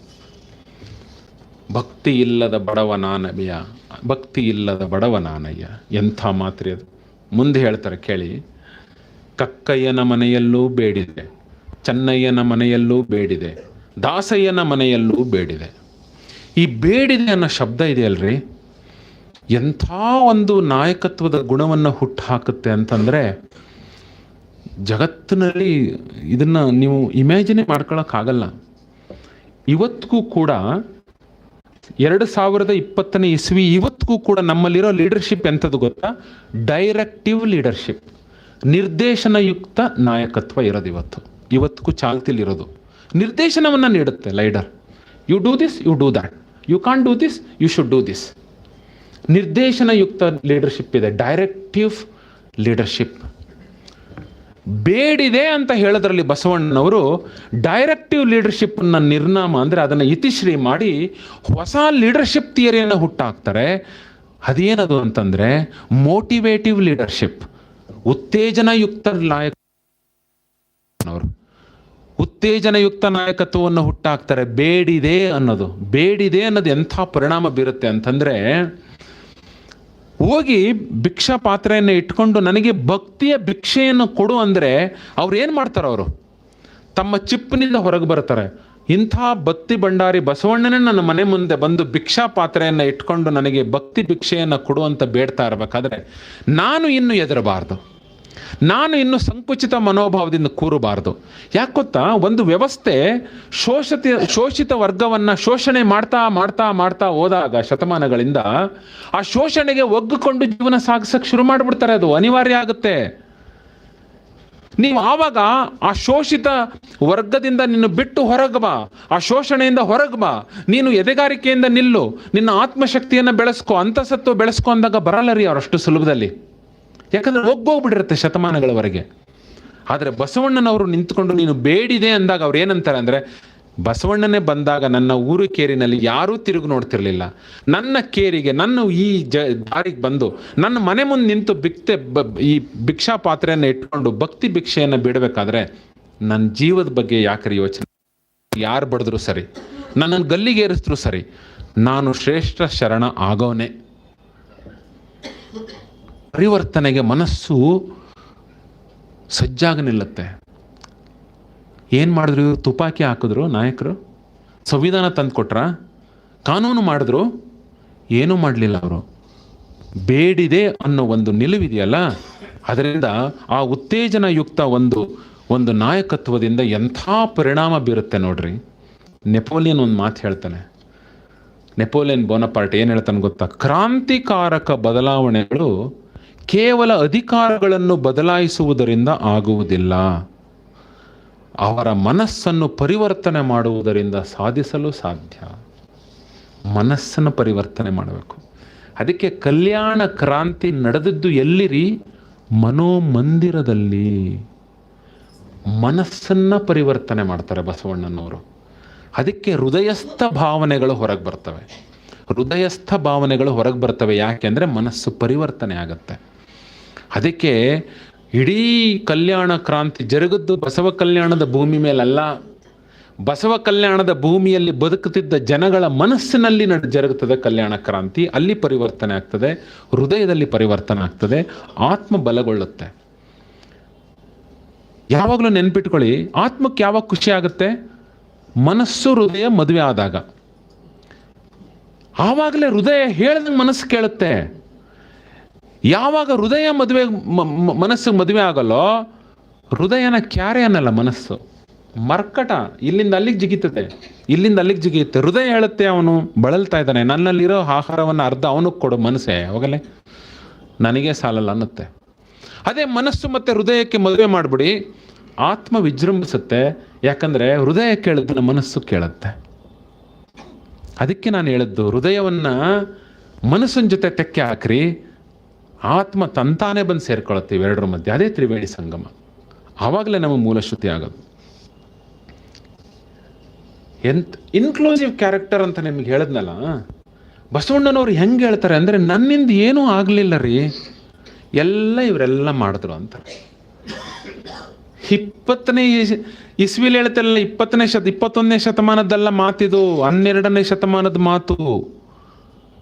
ಎಂಥ ಶತಮಾನ ಅದು, ಭಯಾನಕ ಶತಮಾನ ಅದು. ಪ್ರಜಾಪ್ರಭುತ್ವದ ಒಂದು ಚೂರು ಇರಲಿಲ್ಲ ಅಲ್ಲಿ. ಅನುಭವ ಮಂಟಪ ಬಂದಾಗಲೇ ಪ್ರಜಾಪ್ರಭುತ್ವದ ಒಂದು ಎಳೆ ಬಂದಿದ್ದಲ್ಲಿ. ಅವ್ರೇನು ಹೇಳ್ತಾರೆ ಗೊತ್ತಾ? ಅಪ್ಪನು ಡೋಹರ ಕಕ್ಕಯ್ಯನಾಗಿ. ಎಂಥ ಮಾತಾಡ್ತಾರ್ರಿ. ಅಪ್ಪನು ಡೋಹರ ಕಕ್ಕಯ್ಯನಾಗಿ, ಮುತ್ತಯ್ಯ ಚೆನ್ನಯ್ಯನಾದರೆ ಆನು ಬದುಕಿನೇ. ನಮ್ಮ ಅಪ್ಪ ಯಾರು? ಡೋಹರ ಕಕ್ಕಯ್ಯ. ನಮ್ಮ ಮುತ್ತಜ್ಜ ಯಾರು? ಚೆನ್ನಯ್ಯ. ಮತ್ತು ನಾನು ಆರಾಮಿದ್ದೀನಲ್ಲ, ನನ್ನನ್ನು ಯಾರು ರಕ್ಷಣೆ ಮಾಡಬೇಕು? ನಾನು ಬದುಕ್ತೀನಿ, ನಾನು ಸಂತೋಷವಾಗಿರ್ತೀನಿ. ಈ ಸಿಂಬಾಲಿಕ್ ರೆಪ್ರೆಸೆಂಟೇಷನ್ ಇದೆಯಲ್ರಿ, ಇದು ಮನುಷ್ಯನನ್ನು ಎಂಥದೇ ಅಧೋಗತಿಲಿದ್ರೂ ಎತ್ತಿ ಎಳೆಯುತ್ತೆ ಮೇಲಕ್ಕೆ. ಇದನ್ನೇ ಶ್ರೇಷ್ಠತಮ ನಾಯಕತ್ವ ಅಂತ ಕರೆಯೋದು. ಇದನ್ನೇ ಶ್ರೇಷ್ಠತಮ ನಾಯಕತ್ವ. ಮತ್ತಾ ಶ್ವಚಪಯನ ಸನ್ನಿಧಿಯಿಂದ ಭಕ್ತಿಯ ಸದ್ಗುಣವ ನಾನು ಅರಿವೆನಯ್ಯ, ಕಷ್ಟ ಜಾತಿ ಜನ್ಮದಲ್ಲಿ ಜನಿಸಿದೆ ನನ್ನ. ಸಾಂಕೇತಿಕವಾಗಿ ಹೇಳ್ತಾರೆ ಬಸವಣ್ಣನವರು. ಕಷ್ಟ ಜಾತಿ ಯಾಕೆ ಅಂತಂದರೆ, ಈ ಶೋಷಿತ ವರ್ಗವನ್ನು ಶೋಷಣೆ ಮಾಡ್ತಿದ್ದದ್ದು ಮೇಲ್ಜಾತಿ ಅಂತ ಎಲ್ಲರಿಗೂ ಜನಜನಿತವಾಗಿತ್ತು. ನಾನು ಅದಕ್ಕೆ ಸೇರಿದೆ, ನಾನು ಅದು ಕಷ್ಟ ಜಾತಿ. ಯಾಕಂದರೆ ಅದು ಅಮಾನವೀಯ, ಮನುಷ್ಯ ಜನ್ಮಕ್ಕೆ ಸೇರಿದಲ್ಲ ಅದು. ಇಂಥ ಜನ್ಮದಲ್ಲಿ ನನ್ನನ್ನು ಜನ್ಮಿಸ್ಬಿಟ್ಟೆ ಅಲ್ಲ. ಅದಕ್ಕೆ ಅವ್ರು ಹೇಳೋದು ಸಂಗಮ ಮಾಡಿ ಹುಟ್ಟಿದವ ನಾನು ಅಂತ ಹೇಳ್ಕೊಳ್ಳೋದು. ಬೇಡಿದೆ ಅನ್ನೋದು ಇನ್ನೊಂದು ಏನು ಹೇಳುತ್ತೆ? Soft command. ಅದು soft command. There is a command. ಬೇಡ್ತಾ ಇದ್ದೀನಿ, but there is a command, but it is a soft command. You are bound to do it. ನಿನ್ನ ಬಾಗಲ್ ಮನೆ ಮುಂದೆ ನಿಂತಿದ್ದೀನಿ ನಾನು, you are bound to do it. No alternative. ನಿನಗೆ ಬೇರೆ ಯಾವುದೇ ಪರ್ಯಾಯ ಇಲ್ಲ. ನಿನಗೆ ದಾರಿ. ನನಗೆ ಭಿಕ್ಷಾ ಪಾತ್ರಕ್ಕೆ ನೀನು ಭಿಕ್ಷೆ ಹಾಕವನೆ, ಭಕ್ತಿಯ ಭಿಕ್ಷೆಯನ್ನು ನೀನು ಹಾಕವನೆ. ನೀನು ನನಗೆ ಹಾಕವನೇ ಆಗಬೇಕು. ಏನು ಮಾಡಬೇಕು? ನಿನ್ನ ಚಿಪ್ಪಿಂದ ಹೊರಗೆ ಬರಬೇಕು. ನಿನ್ನ ಮಾನಸಿಕ ಸಂಕುಚಿತ ಮನೋಭಾವದಿಂದ ಹೊರಗೆ ಬರಬೇಕು. ಹೆದರಿಕೆ ಹಿಂಜರಿತದಿಂದ ಹೊರಗೆ ಬರಬೇಕು. ಜಂಗಿಸಿ ಬರಬೇಕು. ಮೈ ಕೊಡು ಬರಬೇಕು. ಮನಸ್ಸನ್ನು ಸಜ್ಜು ಮಾಡಬೇಕು. ಹೃದಯವನ್ನು ಸಜ್ಜು ಮಾಡಬೇಕು. ಆತ್ಮವನ್ನು ಸಜ್ಜು ಮಾಡಬೇಕು. ಎಲ್ಲವನ್ನು ಧಿಕ್ಕರಿಸಬೇಕು. ಬಸವಣ್ಣನ ಜೊತೆ ಇರಬೇಕು. ನೀನು ಲೀನವಾಗಬೇಕು. ಬಸವಣ್ಣನ ವ್ಯಕ್ತಿತ್ವ ಹೇಗಿತ್ತಪ್ಪ ಅಂದರೆ, ಇದು ಒಂದು ಎಳೆ ಬಸವಣ್ಣನ ವ್ಯಕ್ತಿತ್ವ 100 ಎಳೆಗಳಾಗಿ ಪ್ರತಿಯೊಬ್ಬನಲ್ಲೂ ಪ್ರತಿಫಲನ ಆಗ್ತದೆ. ಪ್ರತಿಯೊಬ್ಬ ನೋಡಿದ್ರೆ ಇವನು ಬಸವಣ್ಣಂಗೆ ಕಾಣ್ತಾನಲ್ಲ, ಇವರು ಬಸವಣ್ಣಂಗೆ ಕಾಣಿಸ್ತಾರಲ್ಲ. ಅದು ಬದ್ಧತೆ. ಅದು ಇನ್ಕ್ಲೂಸಿವ್ನೆಸ್ ಅಂತ. ಇಂಥ ಒಂದು ಆಂದೋಲನಕ್ಕೆ ಬೇಡಿದೆ ಅಂತ ಒಂದು ಹೆಸರಿಟ್ಟಾಗ ನಿಮ್ಗೆ ಏನಂತಾರೆ ಅಂದರೆ, ನಾನು ಪ್ರಮುಖ ಅಲ್ಲ, ನೀನೇ ಪ್ರಮುಖ ಅಂತ ತೋರಿಸುತ್ತೆ. ನಾನು ಪ್ರಮುಖ ಅಲ್ಲಪ್ಪ, ನಾನು ಏನು ಮಾಡಲಿಲ್ಲ, ಕೇರಿ ಹೋದ್ ನಾನು ಬೇಡದೆ ಅಷ್ಟೇ, ನೀವು ನನಗೆ ಭಿಕ್ಷೆ ಹಾಕಿದ್ರಿ, ನಿಮ್ಮದೇ ಅಚೀವ್ಮೆಂಟ್. ಇಂಥ ನಾಯಕತ್ವ ಎಲ್ಲರೂ ಕಂಡಿದ್ದೀರಿ? ಇಂಥ ನಾಯಕತ್ವ ನೀವೆಲ್ಲರೂ ಕಂಡಿದ್ದೀರಿ? ಬೇರೆಯವರೇ ಮಾಡಿದ್ದು ನಂದು ಏನೂ ಇಲ್ಲ ಅಂದರೆ ಬಸವಣ್ಣವ್ರು ಹೇಳ್ತಾರೆ, ನಾನೊಂದು ಕಾರಣ ಮರ್ತ್ಯಕ್ಕೆ ಬಂದೆನು, ಬಂದ ಬಳಲಿಕೆಯ ಪರಿಹರಿಸಲಿಕ್ಕೆ ನನ್ನ ಚನ್ನ ಬಸವಣ್ಣ ಬಂದನು. ಹೆಂಗೆ ಹರಿದು ಹಂಚ್ತಾರೆ ನೋಡ್ರಿ ಕ್ರೆಡಿಟ್ನ ಹರಿದು ಹಂಚ್ತಾರೆ ಅವರು. ನಾನು ಬಂದೆ ಯಾವುದೋ ಒಂದು ಕಾರಣಕ್ಕೆ, ಮರ್ತ್ಯಕ್ಕೆ ಬಂದನು, ಆದರೆ ನನ್ನ ಶ್ರಮವನ್ನು ತೊಳೆಯಲಿಕ್ಕೆ ಚನ್ನ ಬಸವಣ್ಣ ಬಂದನು. ಇನ್ನೂ ಬಾರದಂತೆ ಪ್ರಭುದೇವರು ಬಂದರು. ಆಹಾ, ಎಂಥ ಮಾತ್ರ! ಇನ್ನೂ ಬಾರದಂತೆ 2 ಅರ್ಥ ಕೊಡುತ್ತೆ. ಅಲ್ಲಮ ಪ್ರಭುದೇವರಂಗೆ ಇನ್ಯಾರು ಬರಕ್ಕೆ ಸಾಧ್ಯ ಇಲ್ಲ. ಇನ್ನೊಂದು, ನಾನು ಇನ್ನೊಂದ್ಸಲ ಬರೋ ಅವಶ್ಯಕತೆ ಇಲ್ಲ. ಅಷ್ಟರ ಮಟ್ಟಿಗೆ ಅದ್ಭುತವಾಗಿ ಕೆಲಸ ಮಾಡ್ತಾರೆ ಅಲ್ಲಮ ಪ್ರಭು. ಇನ್ನೂ ಬಾರದಂತೆ, I am not needed at all in any centuries. ಅಷ್ಟರ ಮಟ್ಟಿಗೆ ಇವತ್ತೇ ನಾವು ತೊಳೆದು ಹೋಗ್ತೀವಿ ಈ ಭೂಮಿನ. ಅದಕ್ಕೆ ತಕ್ಕಂತೆ ಅಲ್ಲಮ ಪ್ರಭುದೇವರು ಬಂದರು. ಇದಕ್ಕೆ ಆಜ್ಞಾಕರ್ತೃ ಮಡಿವಾಳ ಮಾಚಿ ತಂದೆ ಬಂದರು. ನೋಡ್ರಿ, ನಾಯಕನ ಬಾಯಲ್ಲಿ ಒಬ್ಬ ಫಾಲೋಯರ್ನ ತಂದೆ ಅಂತ ಕರೀತಾರೆ. ಆಜ್ಞಾಕರ್ತೃ ಅಂತ ಹೇಳ್ತಾರೆ. He gives me orders. ಎಂಥ ಅದ್ಭುತ ಮಾತು! He gives me orders. ನನಗೆ ಆಜ್ಞಾಕರ್ತು ಮಡಿವಾಳ ಮಾಚಿ ತಂದೆ ಬಂದನು. ನಾನಿನ್ನಾರಿಗಂಜೆನು, ಇನ್ಯಾರಿಗೂ ನಾನು ಅಂಜೆನು, ಇನ್ಯಾರಿಗೂ ನಾನು ಹೆದರಲ್ಲ. ಬದುಕಿದನು ಕಾಣ ಕೂಡಲ ಸಂಗಮ ದೇವ. ಎಂಥ ಮಾತ್ರಿ! ಗೆಲಿಲಿಯೋ ಏನು ಹೇಳ್ತಾನೆ ಗೊತ್ತಾ? You cannot teach a man. ಸುಳ್ಳ್ರಿ, myth. I have taught him ಅನ್ನೋದು ಮಿತ್. ಗೆಲಿಲಿಯೋ ಹೇಳ್ತಾನೆ, you can't teach a man anything, but you can only help him to understand by himself. ಎಂಥ ಮಾತು ಹೇಳ್ತಾರೆ. ನಾನು ಬಸವಣ್ಣವ್ರು ಏನು ಕಲಿಸಲಿಲ್ಲ, ಆದರೆ ಇದನ್ನು ಅರ್ಥ ಮಾಡ್ಕೊಳ್ಳಿಕ್ಕೆ ಸಹಕಾರ ನೀಡಿದ್ರು. That it self is A great revolution. That it self is A great revolution. E comings ಅಂತ ಅಮೆರಿಕದ ಪೊಯೆಟ್ ಮತ್ತು ಫಿಲಾಸಫರ್, ಅವ್ರು ಎಷ್ಟು ಚೆನ್ನಾಗಿ ಹೇಳ್ತಾರೆ ಅಂದರೆ ಈ ಕಮಿಂಗ್ಸ್ ಮಾತು. ಇದನ್ನು ಯಾಕೆ ಪೂರಕವಾಗಿ ಹೇಳ್ತೀನಿ ಅಂದರೆ, ಬಸವಣ್ಣನವರ ಆ ನಾಯಕತ್ವ ಈಗ ವಿಮರ್ಶೆ ಮಾಡೋದಕ್ಕೆ ಅದಕ್ಕಿನ್ನೂ ಮೀರಿ ಹೆಂಗೆ ಬೆಳೆದಿತ್ತು ನೋಡ್ರಿ. ವಿಶ್ವಾಸಕ್ಕೆ ಅರ್ಹವಾದ, ಅದರ ಬಡಿತಕ್ಕೆ ಕಿವಿಗೊಡಬಲ್ಲ ಹಾಗೂ ಪವಿತ್ರತೆಯನ್ನು ಸ್ಪರ್ಶಿಸಬಹುದಾದ ಮೌಲ್ಯಯುತ ಅಂತರಾತ್ಮ ನಮ್ಮದೆಂದು ಬೇರೊಬ್ಬರು ಬಹಿರಂಗಪಡಿಸುವ ತನಕ. ಡೋಹರ ಕಕ್ಕಯ್ಯನಿಗೆ ಇಂತಹ ಒಂದು ಅಂತರಾತ್ಮ ಇತ್ತು ಅನ್ನೋದು ಬಹಿರಂಗಪಡಿಸುವ ತನಕ ಅವರು ಮೂಲೆ ಗುಂಪಾಗಿರ್ತಾರೆ. ಬಹಿರಂಗಪಡಿಸ್ಬಿಟ್ರೆ, ಬಸವಣ್ಣವ್ರು ಹೇಳಿದ್ರಲ್ಲ, ಬೇಡಿದೆ ಅಂದ್ರೆ ಅರ್ಥ ಏನು? ನಾನು ಬಂದು ನಿಮ್ಮ ಮುಂದೆ ಬೇಡ್ತೀನಿ, ಯಾಕೆ? ನಿಮ್ಮ ಹತ್ರ ಇದೆ, ಅದಕ್ಕೆ ನಾನು ಬೇಡ್ತೀನಿ. ಇಲ್ಲ ಸುಮ್ಮನೆ ಬೇಡ್ತೀನೇನೋ? ಸುಮ್ಮನೆ ಯಾಕೆ ಬೇಡ್ತೀನಿ ರೀ? ನಾನು ನಿಮ್ಮ ಹತ್ರ ಬೇಡ್ತೀನಿ ಅಂದ್ರೆ ಅರ್ಥ ನಿಮ್ಮ ಹತ್ರ ಇದೆ, ನೀವು ಅದನ್ನು ನನಗೆ ಕೊಡಬಲ್ಲಿರಿ ಅಂದ್ರೆ ಅರ್ಥ ಏನು? ನಿನ್ನ ಹತ್ರ ಸುಪ್ತವಾಗಿದೆ ಅದು, ನೀನು ಅದನ್ನು ಕೊಡಬಲ್ಲೆ, ಆದರೆ ನೀನು ಪರಿವರ್ತನೆ ಮಾಡಬೇಕು. ಯಾವ ರೀತಿ ಪರಿವರ್ತನೆ ಮಾಡ್ತೀಯ? ಇಗೋ ಬಾ ಜೊತೆನಲ್ಲಿ. ಆ ರೀತಿ ಬಹಿರಂಗಪಡಿಸಿದಾಗ ಏನಾಗುತ್ತೆ? ನಮ್ಮ ಮೇಲೆ ನಮಗೆ ನಂಬಿಕೆ ಹುಟ್ಟುತ್ತೆ. ಒಮ್ಮೆ ನಮ್ಮ ಮೇಲೆ ನಂಬಿಕೆ ಬೆಳೆದು ಬಿಟ್ಟರೆ ಕುತೂಹಲ, ಅದ್ಭುತ, ಅಚ್ಚರಿ ಅನುಭವಗಳಿಗೆ ನಾವು ಮೈಯೊಡ್ಡಬಹುದು ಅಂತ ಹೇಳ್ತಾರೆ. ಆಗಿದ್ದೆ ಅದಕ್ಕೆ ನೀವು ಹೇಳ್ತಿರಲ್ಲ, ಶರಣರು ಕುಣಿದಾಡಿದ್ರು ಅಂತ. ಯಾಕಂಗೆ ಹೊತ್ಕೊಂಡು ಮೆರೀತಾರೆ ಬಸವಣ್ಣನವ್ರನ್ನ? ದೇವರು ಅಂತ ಯಾಕೆ ಕರೀತಾರೆ ಬಸವಣ್ಣನವ್ರನ್ನ? ಅಲ್ಲಮ ಪ್ರಭು ದೇವರು ಯಾಕೆ ಅನ್ಬೇಕು? ಆರಾಧ್ಯರು ಅಂತ. ಅಂದ್ರೆ ಏನು? ಗುಹೇಶ್ವರ ಲಿಂಗದಲ್ಲಿ ಕಂಡೆ ಅಂತಾರೆ, ಜಗವೆಲ್ಲ ಕೂಗುದು ಅಂತಾರೆ. ಯಾಕೆ?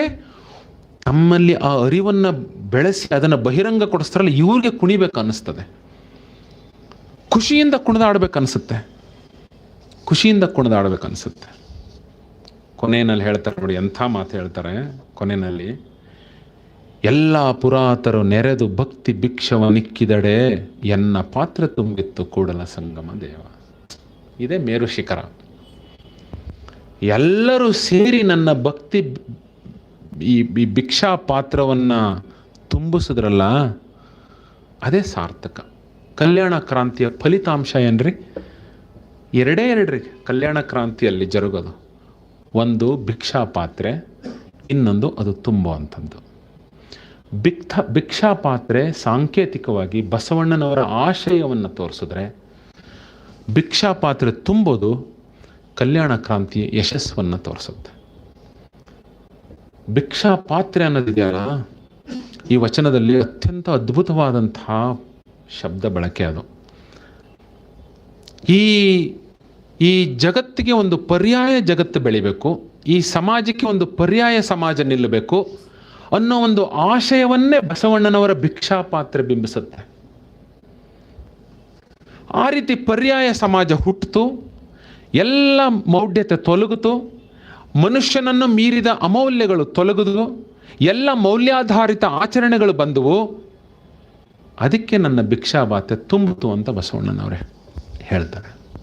ಭಿಕ್ಷಾ ಪಾತ್ರೆ ತುಂಬಿದ್ಯಾರ್ರಿ? ತುಂಬಿಸಿದ್ದು ಎಲ್ಲ ಪುರಾತನರು ಸೇರಿ. ನಾವು ಪಂಚವಾರ್ಷಿಕ ಯೋಜನೆಗಳನ್ನು ಹಾಕ್ಕೊಂಡಾಗ ಭಾರತಕ್ಕೆ ಅರಿವಾಗುತ್ತೆ. ಎಲ್ಲಿ ಅವರಿಗೆ ಯಾರಿಗಾಗಿ ಕಾರ್ಯಕ್ರಮವನ್ನು ಹಾಕ್ಕೊಳ್ತೀವೋ ಅವರು ಆ ಕಾರ್ಯಕ್ರಮದ ಕೇಂದ್ರ ಬಿಂದು ಆಗದೆ ಹೋದರೆ ಯೋಜನೆಗಳು ವಿಫಲವಾಗ್ತವೆ ಅಂತ. ಬಸವಣ್ಣನವರು ಎಲ್ಲ ಪುರಾತನರು ನೆರೆದು ಭಕ್ತಿ ಭಿಕ್ಷೆಯನ್ನು ಕೊಟ್ಟರು ನನ್ನ ಪಾತ್ರೆ ತುಂಬಿತು ಅಂದ್ರೆ ಅರ್ಥ ಏನು ಗೊತ್ತಾ? ಯಾರಿಗಾಗಿ ಕಲ್ಯಾಣ ಕ್ರಾಂತಿ ಆಂದೋಲನ ಆಯಿತೋ ಅವರೇ ಕೇಂದ್ರ ಬಿಂದುವಾಗಿದ್ದರು, ಅವರೇ ಭಕ್ತಿ ಭಿಕ್ಷಾ ಪಾತ್ರಕ್ಕೆ ಸುರಿದ್ರು. ಅಂದರೆ ಅವರ ಪರಿವರ್ತನೆ ಮತ್ತು ಅವರ ಆರೋಹಣದ ಕ್ರಿಯೆಯನ್ನು ಎಷ್ಟು ಸೊಗಸಾಗಿ ಚಿತ್ರಣ ಮಾಡುತ್ತೆ ನೋಡಿ. ಇದು ಭಿಕ್ಷಾ ಪಾತ್ರೆ ತುಂಬೋದು ಯಾವ ರೀತಿ ರಿಯಲೈಸ್ ಆಗ್ತು, ಯಾವ ರೀತಿ ಯಶಸ್ಸನ್ನು ಕಂಡುಕೊಳ್ತು ಅನ್ನೋದನ್ನು ಬಸವಣ್ಣನವರ ಈ ಒಂದು ಭಕ್ತಿ ಪಾತ್ರೆ ತುಂಬೋದಿದೆಯಲ್ಲ, ಭಿಕ್ಷಾ ಪಾತ್ರೆ, ಭಾಳ ಅದ್ಭುತವಾದಂಥ ಮಾತು, ಭಾಳ ಅದ್ಭುತವಾದಂಥ ಮಾತು. ನೋಡಿ, ಸುಮ್ಮನೆ ಯುಗ ಪುರುಷ ಅಂತ ಕರೆಯಲ್ಲ ಬಸವಣ್ಣನವ್ರನ್ನ. ಯಾರು ಕರೀತಾರೆ ಸುಮ್ಮನೆ ಯುಗ ಪುರುಷ ಅಂತ? ಯಾರೂ ಕರೆಯಲ್ಲ ಯುಗ ಪುರುಷ ಅಂತ. ಇಂಥ ಪರಿವರ್ತನೆ ಆಗಬೇಕು ಅಂತಂದರೆ ಅಲ್ಲೊಬ್ಬ ಮಹಾನ್ ದೊಡ್ಡ ನಾಯಕನೇ ಇರಬೇಕು ಅಂತಹ ಶತಮಾನದಲ್ಲಿ. ಮಾರ್ಟಿನ್ ಲೂಥರ್ ಕಿಂಗ್ ಒಂದು ಕಡೆ ಏನು ಹೇಳಿ, ಈ ಶೂಮ್ಯಾಕರ್ ಅಂತ ಒಬ್ಬ ಒಳ್ಳೆಯ ಎಕನಾಮಿಸ್ಟ್, ಜರ್ಮನ್ ಎಕನಾಮಿಸ್ಟ್, ಅವರು ಸ್ಮಾಲ್ ಇಸ್ ಬ್ಯೂಟಿಫುಲ್ ಅಂತ ಪುಸ್ತಕ ಬರೀತಾರೆ. E.F. ಶೂಮ್ಯಾಕರ್ ಅವ್ರೇನು ಹೇಳ್ತಾರೆ ಗೊತ್ತಾ? ಒಂದು ಮೂರ್ಖ ಮನಸ್ಸು ಸಾಕು ವ್ಯವಸ್ಥೆಯನ್ನು ಕೆಡಿಸಲು. ಒಂದು ಮೂರ್ಖ ಮನಸ್ಸು, one foolish mind is sufficient to destabilise and destroy the system. ಆದರೆ ಅದನ್ನು ಸರಿಪಡಿಸಲು ಒಬ್ಬ ಯುಗ ಪುರುಷನೇ ಬರಬೇಕು. 12ನೇ ಶತಮಾನದಲ್ಲಿ ಏನಾಯ್ತು ರೀ? ಅದನ್ನು ಸರಿಪಡಿಸಲಿಕ್ಕೆ ಬಸವಣ್ಣನಂತಹ ಯುಗ ಪುರುಷನೇ ಬರಬೇಕಾಯಿತು.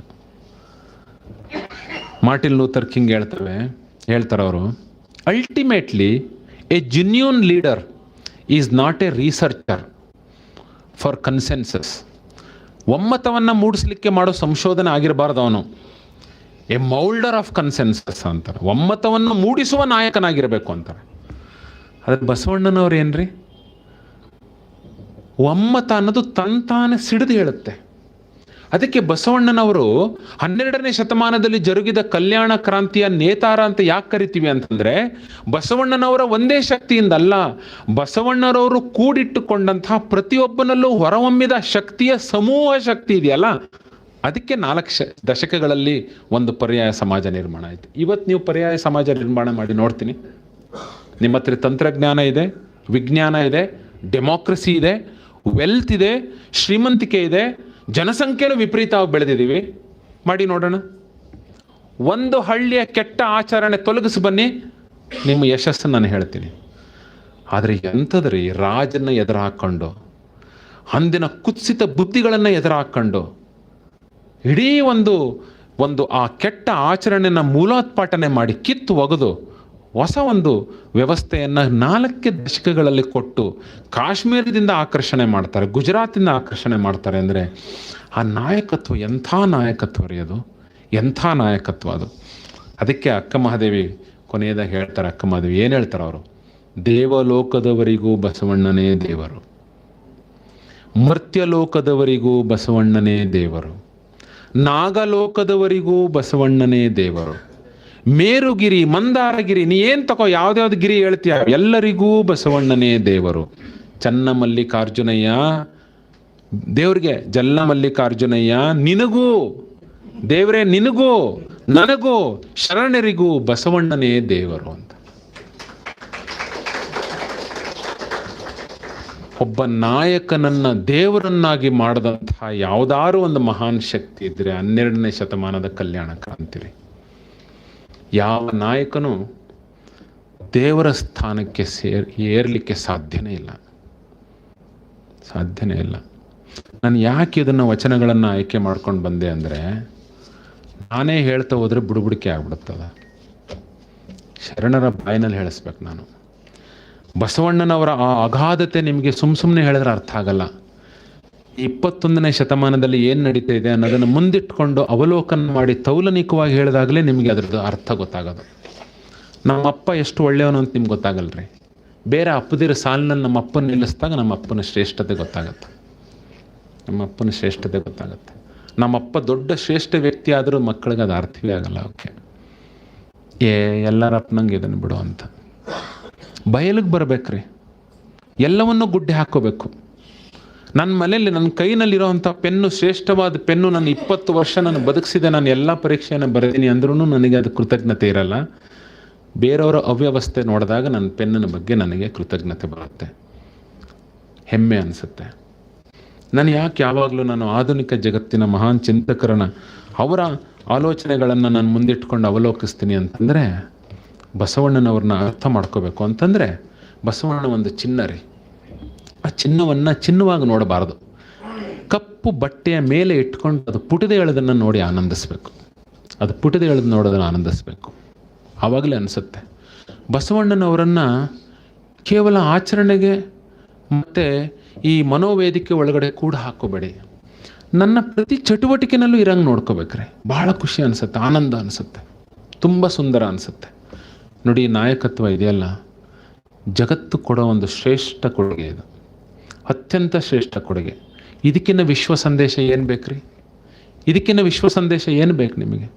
ನಾಯಕತ್ವ ಹೇಗಿರಬೇಕು, ಮನುಷ್ಯನ ಮನಸ್ಸನ್ನು ಹೇಗೆ ಪ್ರವೇಶ ಮಾಡಬೇಕು, ಅವರನ್ನು ಒಗ್ಗೂಡಿಸೋದು ಹೇಗೆ, ಅವರನ್ನು ಅಸಾಧ್ಯವಾದ ಕೆಲಸಕ್ಕೆ ಅಣಿ ಮಾಡೋದು ಹೇಗೆ, ಅವರ ಮನೋವೇದಿಕೆಯನ್ನು ಬಲಪಡಿಸೋದು ಹೇಗೆ, ನನ್ನ ಜೊತೆ ಅವರನ್ನು ನಂಬಿಕೆಗೆ ಅರ್ಹನಾಗಿ ತೆಗೆದುಕೊಳ್ಳೋದು ಹೇಗೆ, ಇಡೀ ಎಲ್ಲ ಕೆಟ್ಟ ಆಚರಣೆಗಳನ್ನು ಕಿತ್ತೊಗೆದು ಹೊಸ ಆಚರಣೆಯನ್ನು ಮೂಡಿಸೋದು ಹೇಗೆ, ಇದಕ್ಕಿನ್ನ ಅದ್ಭುತವಾದ ಮಾದರಿ ಯಾವುದು ಬೇಕು ನಮಗೆ?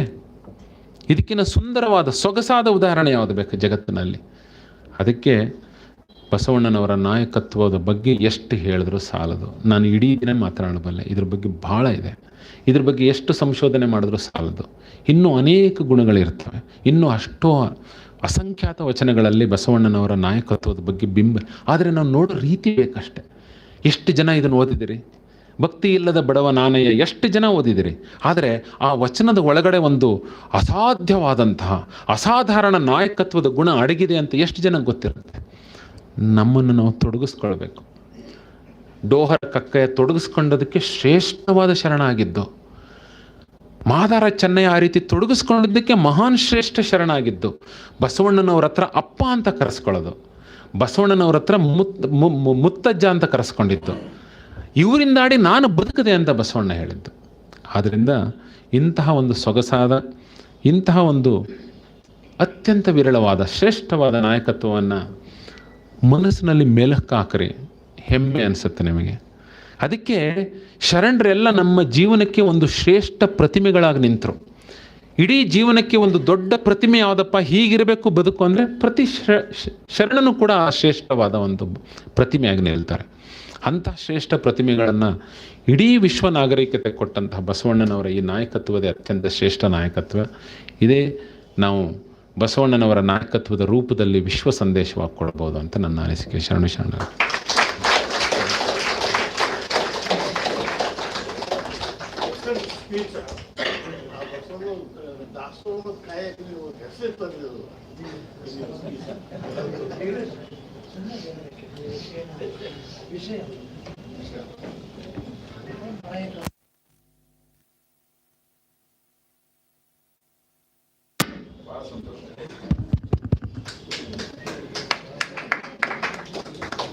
ಶ್ರೀಯುತ ಡಿ ಪಿ ಪ್ರಕಾಶ್ ಅವರು ಬಸವೇಶ್ವರರ ನಾಯಕತ್ವ ಒಂದು ವಿಶ್ವ ಸಂದೇಶ.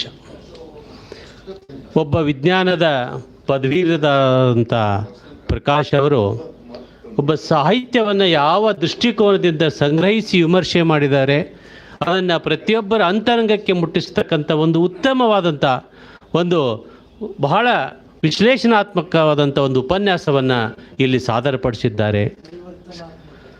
ಆ ಪರಿವರ್ತನಾತ್ಮಕವಾದಂತಹ ಒಂದು ವಿಚಾರಗಳಿಗೆ, ಅವರ ವಿದ್ವತ್ಪೂರ್ಣ ಭಾಷಣಕ್ಕೆ, ಅವರ ಅನಿಸಿಕೆಗಳಿಗೆ, ಅವರು ಅದನ್ನು ಹೇಳುವ ರೀತಿ ಐತಲ್ಲ, ಅದು ಎಲ್ಲರನ್ನೂ ಒಂದು ಒಳಗೊಂಡಂತೆ ಮಾಡ್ತಕ್ಕಂಥ, ಅಂದರೆ ಒಂದು ರೀತಿಯಾದಂಥ ಒಂದು ಸಂಬಂಧವನ್ನು ಬೆಳೆಸಿದರು.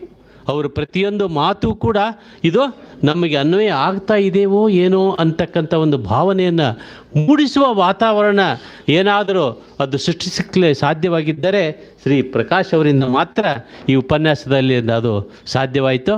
ಅಂಥ ಒಂದು ವಿದ್ವತ್ಪೂರ್ಣ ಉಪನ್ಯಾಸ ನೀಡಿರ್ತಕ್ಕಂಥ ಶ್ರೀಯುತ ಡಿ ಪಿ ಪ್ರಕಾಶ್ ಅವರಿಗೆ ಬಸವ ಸಮಿತಿಯ ಪರವಾಗಿ ಅತ್ಯಂತ ಗೌರವಪೂರ್ವಕ ವಂದನೆಗಳನ್ನ ಸಲ್ಲಿಸ್ತಾ ಇದ್ದೇನೆ.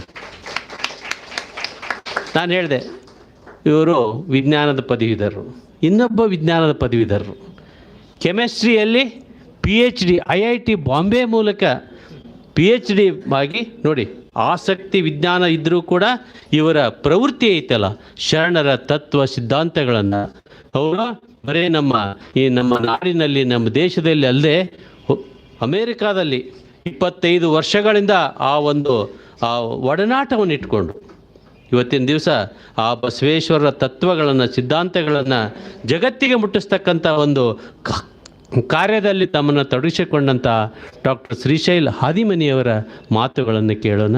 ಸರ್, ತಮ್ಮ ಮಾತುಗಳಿಗಾಗಿ.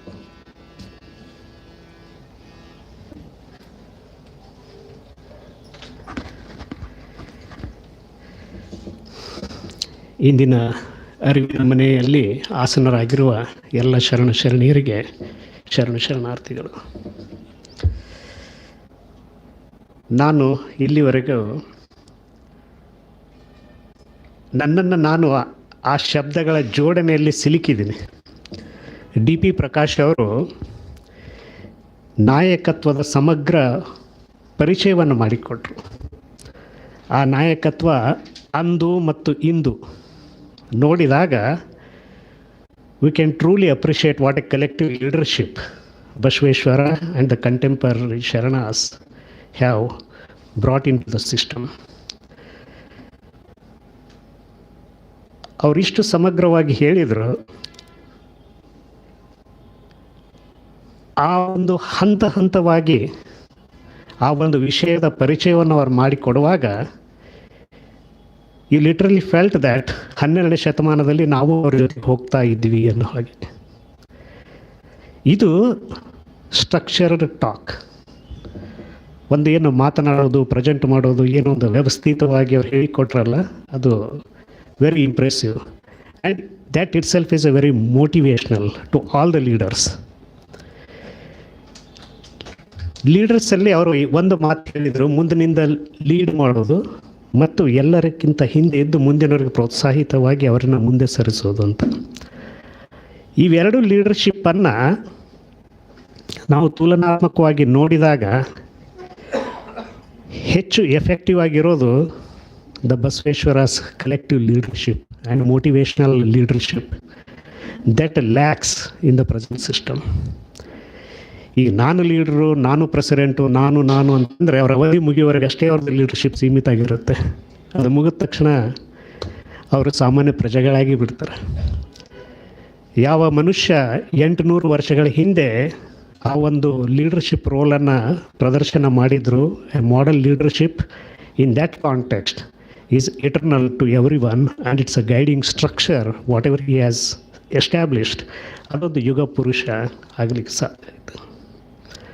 ಅಲ್ಲಮ್ಮ ಪ್ರಭುಗಳು ಯಾವ ವಿಶ್ವವಿದ್ಯಾಲಯಕ್ಕೂ ಹೋಗಿಲ್ಲ, ಯಾವ ಪಾಂಡಿತ್ಯವನ್ನು ಪಡೆದಿರಲಿಲ್ಲ, ಸಾಮಾನ್ಯವಾಗಿ ಮದ್ದಲೆಯನ್ನು ಬಾರಿಸಿದಂತಹ ವ್ಯಕ್ತಿ. ಹಂಗೆ ಬಾರಿಸಿದರು. 800 ವರ್ಷಗಳಾದರೂ ಕಳೆದರೂ ಕೂಡ ಆಧ್ಯಾತ್ಮ ಲೋಕದೊಳಗೆ, ತತ್ವಜ್ಞಾನ ಲೋಕದೊಳಗೆ ಜನ ಇನ್ನೂ ಹುಚ್ಚದ್ದು ಕುಣಿತಾ ಇದ್ದಾರೆ. ಅದು ಶಬ್ದ, ಅದು ಲೀಡರ್ಶಿಪ್, ತತ್ವಜ್ಞಾನದ ಅಧಿಕಾರ.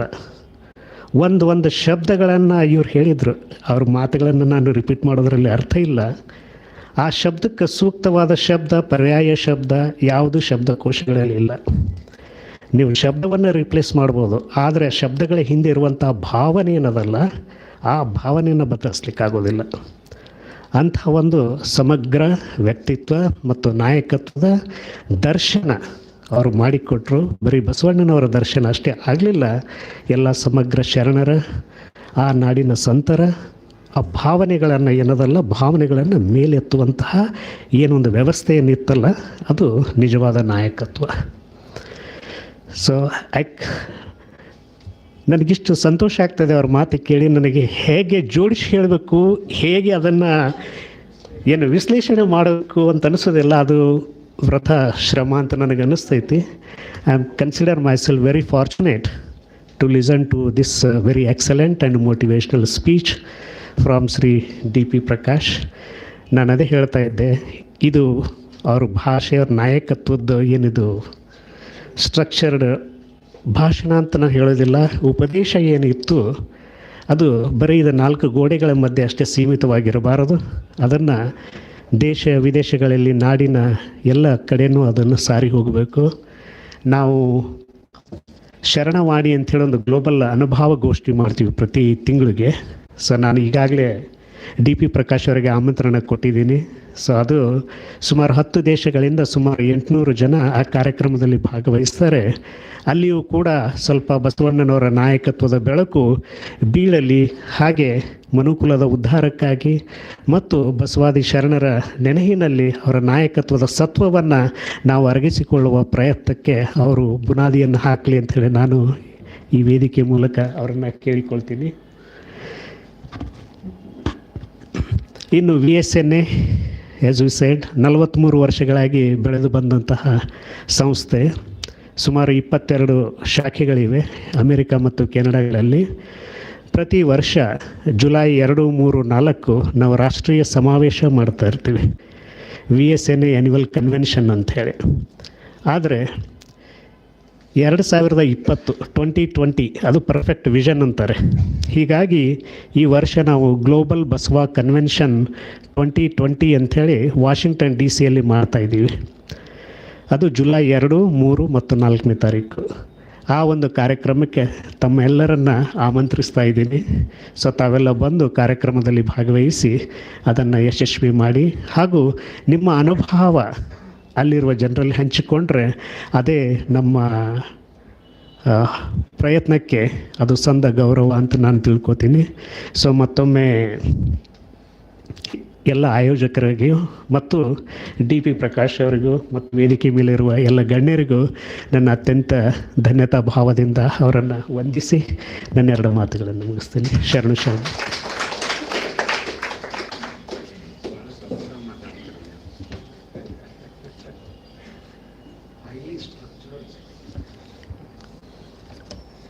ಅತ್ಯಂತ ಸಾಂದರ್ಭಿಕವಾಗಿ ಅನುಭವಗಳನ್ನು ಹಂಚಿಕೊಂಡಂತಹ ಡಾಕ್ಟರ್ ಶ್ರೀಶೈಲ ಹಾದಿಮನಿ ಅವರಿಗೆ ಬಸವ ಸಮಿತಿಯ ಪರವಾಗಿ ಅತ್ಯಂತ ಗೌರವಪೂರ್ವಕ ವಂದನೆಗಳನ್ನು ಸಲ್ಲಿಸ್ತಾ ಇದ್ದೀನಿ.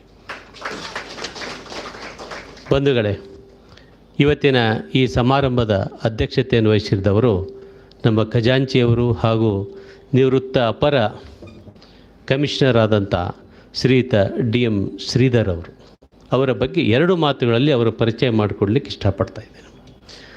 ಶ್ರೀಯುತರು 1955ರಲ್ಲಿ ಅವರು ಜನನ, MA LLB ಪದವೀಧರರು. 1980ರಲ್ಲಿ ವಾಣಿಜ್ಯ ತೆರಿಗೆ ಇಲಾಖೆಯಲ್ಲಿ ಕೆಲಸ ಪ್ರಾರಂಭ ಮಾಡ್ತಾರೆ. ಶಬ್ದದಲ್ಲಿ ಹೇಳಬೇಕಾದ್ರೆ ಕೆಳವರ್ಗದವರಿಗೆ, ಸ್ತ್ರೀಯರಿಗೆ, ಅವರನ್ನು ಅಲಕ್ಷಿತರು ಅಂತ ಹೇಳೋದಾದರೆ, ನಿರ್ಲಕ್ಷಿತರು, ಅವರನ್ನು ಯಾರೂ ಗಮನಿಸದೇ ಇರತಕ್ಕಂಥ ವ್ಯಕ್ತಿಗಳಿಗೆ ಸ್ವಾಭಿಮಾನವನ್ನು ತುಂಬಿದಂಥ ಬಸವಣ್ಣ, ಆತ್ಮವಿಶ್ವಾಸವನ್ನು ತುಂಬಿದಂಥ ಬಸವಣ್ಣ, ಜೊತೆಗೆ ಯಾವ ಒಬ್ಬ ವ್ಯಕ್ತಿಯು, ಅವನು ಯಾರಾದರೂ ಆಗಿರ್ಬೋದು, ಎಷ್ಟೇ ಕೆಳವರ್ಗದಲ್ಲಿ ಕೆಳಗೆ ಅವನು ಏನೂ ಗೊತ್ತಿಲ್ಲದವನಾಗಿರ್ಬೋದು, 0 ಅಕ್ಷರ ಜ್ಞಾನವೂ ಇಲ್ಲ, ಏನೂ ಇಲ್ಲ ಅಂತ, ಅವನು ಕೂಡ ಶ್ರೇಷ್ಠವಾದ ಒಬ್ಬ ಜ್ಞಾನಿ ಆಗೋದಕ್ಕೆ ಸಾಧ್ಯ. ಅದು ಹೇಳಲಿಲ್ಲ, ಅವರು ಮಾಡಿ ತೋರಿಸಿದರು. ಇದು ನಮಗೆ ಮುಖ್ಯ.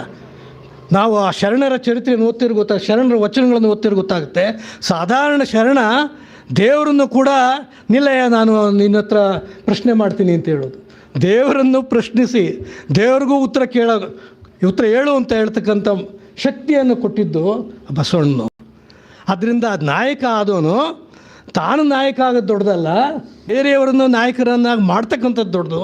ಇಂತಹ ಒಂದು ವಿಷಯವನ್ನು ಮಾರ್ಟಿನ್ ಲೂಥರ್ ಆಗಲಿ, ನೆಲ್ಸನ್ ಮೆಂಡೆಲಾ ಆಗಲಿ, ಜಗತ್ತಿನ ಐನ್ಸ್ಟೈನ್ ಆಗಲಿ, ಜಗತ್ತಿನ ಏನು ನಾವಿವತ್ತು ಕ್ರೀಮ್ ಅಂತ ಹೇಳ್ತೀವಿ ಅಂಥವ್ರ ಜೊತೆಗೆ ಹೋಲಿಸ್ಕೊಂಡು ಅವರನ್ನು ಮೀರಿಸಿದ ಬಸವಣ್ಣ ಅಂತ ಹೇಳೋ ಮಾತಿದೆಯಲ್ಲ, ಅದಕ್ಕಿಂತ ದೊಡ್ಡ ಮಾತು ಇನ್ನೊಂದಿಲ್ಲ.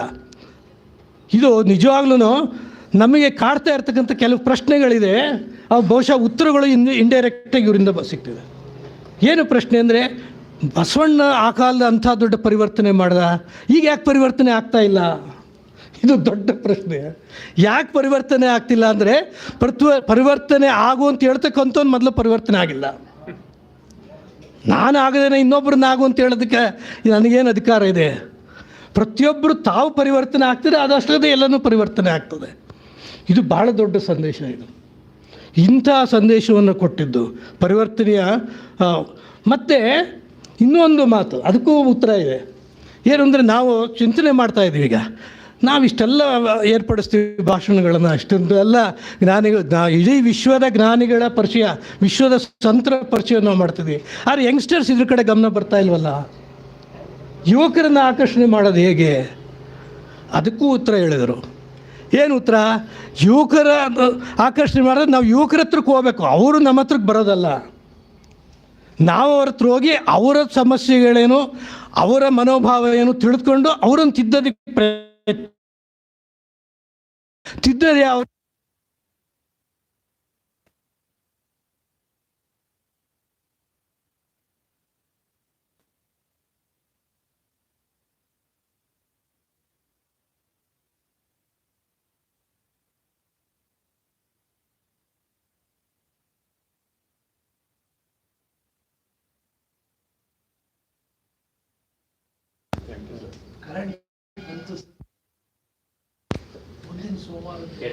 ಬಾವಿ ಕಟ್ಟಿಯವರಿಗೆ ಸ್ವಲ್ಪ ಕೆಲಸ ಕಡಿಮೆ ಮಾಡ್ತೀನಿ.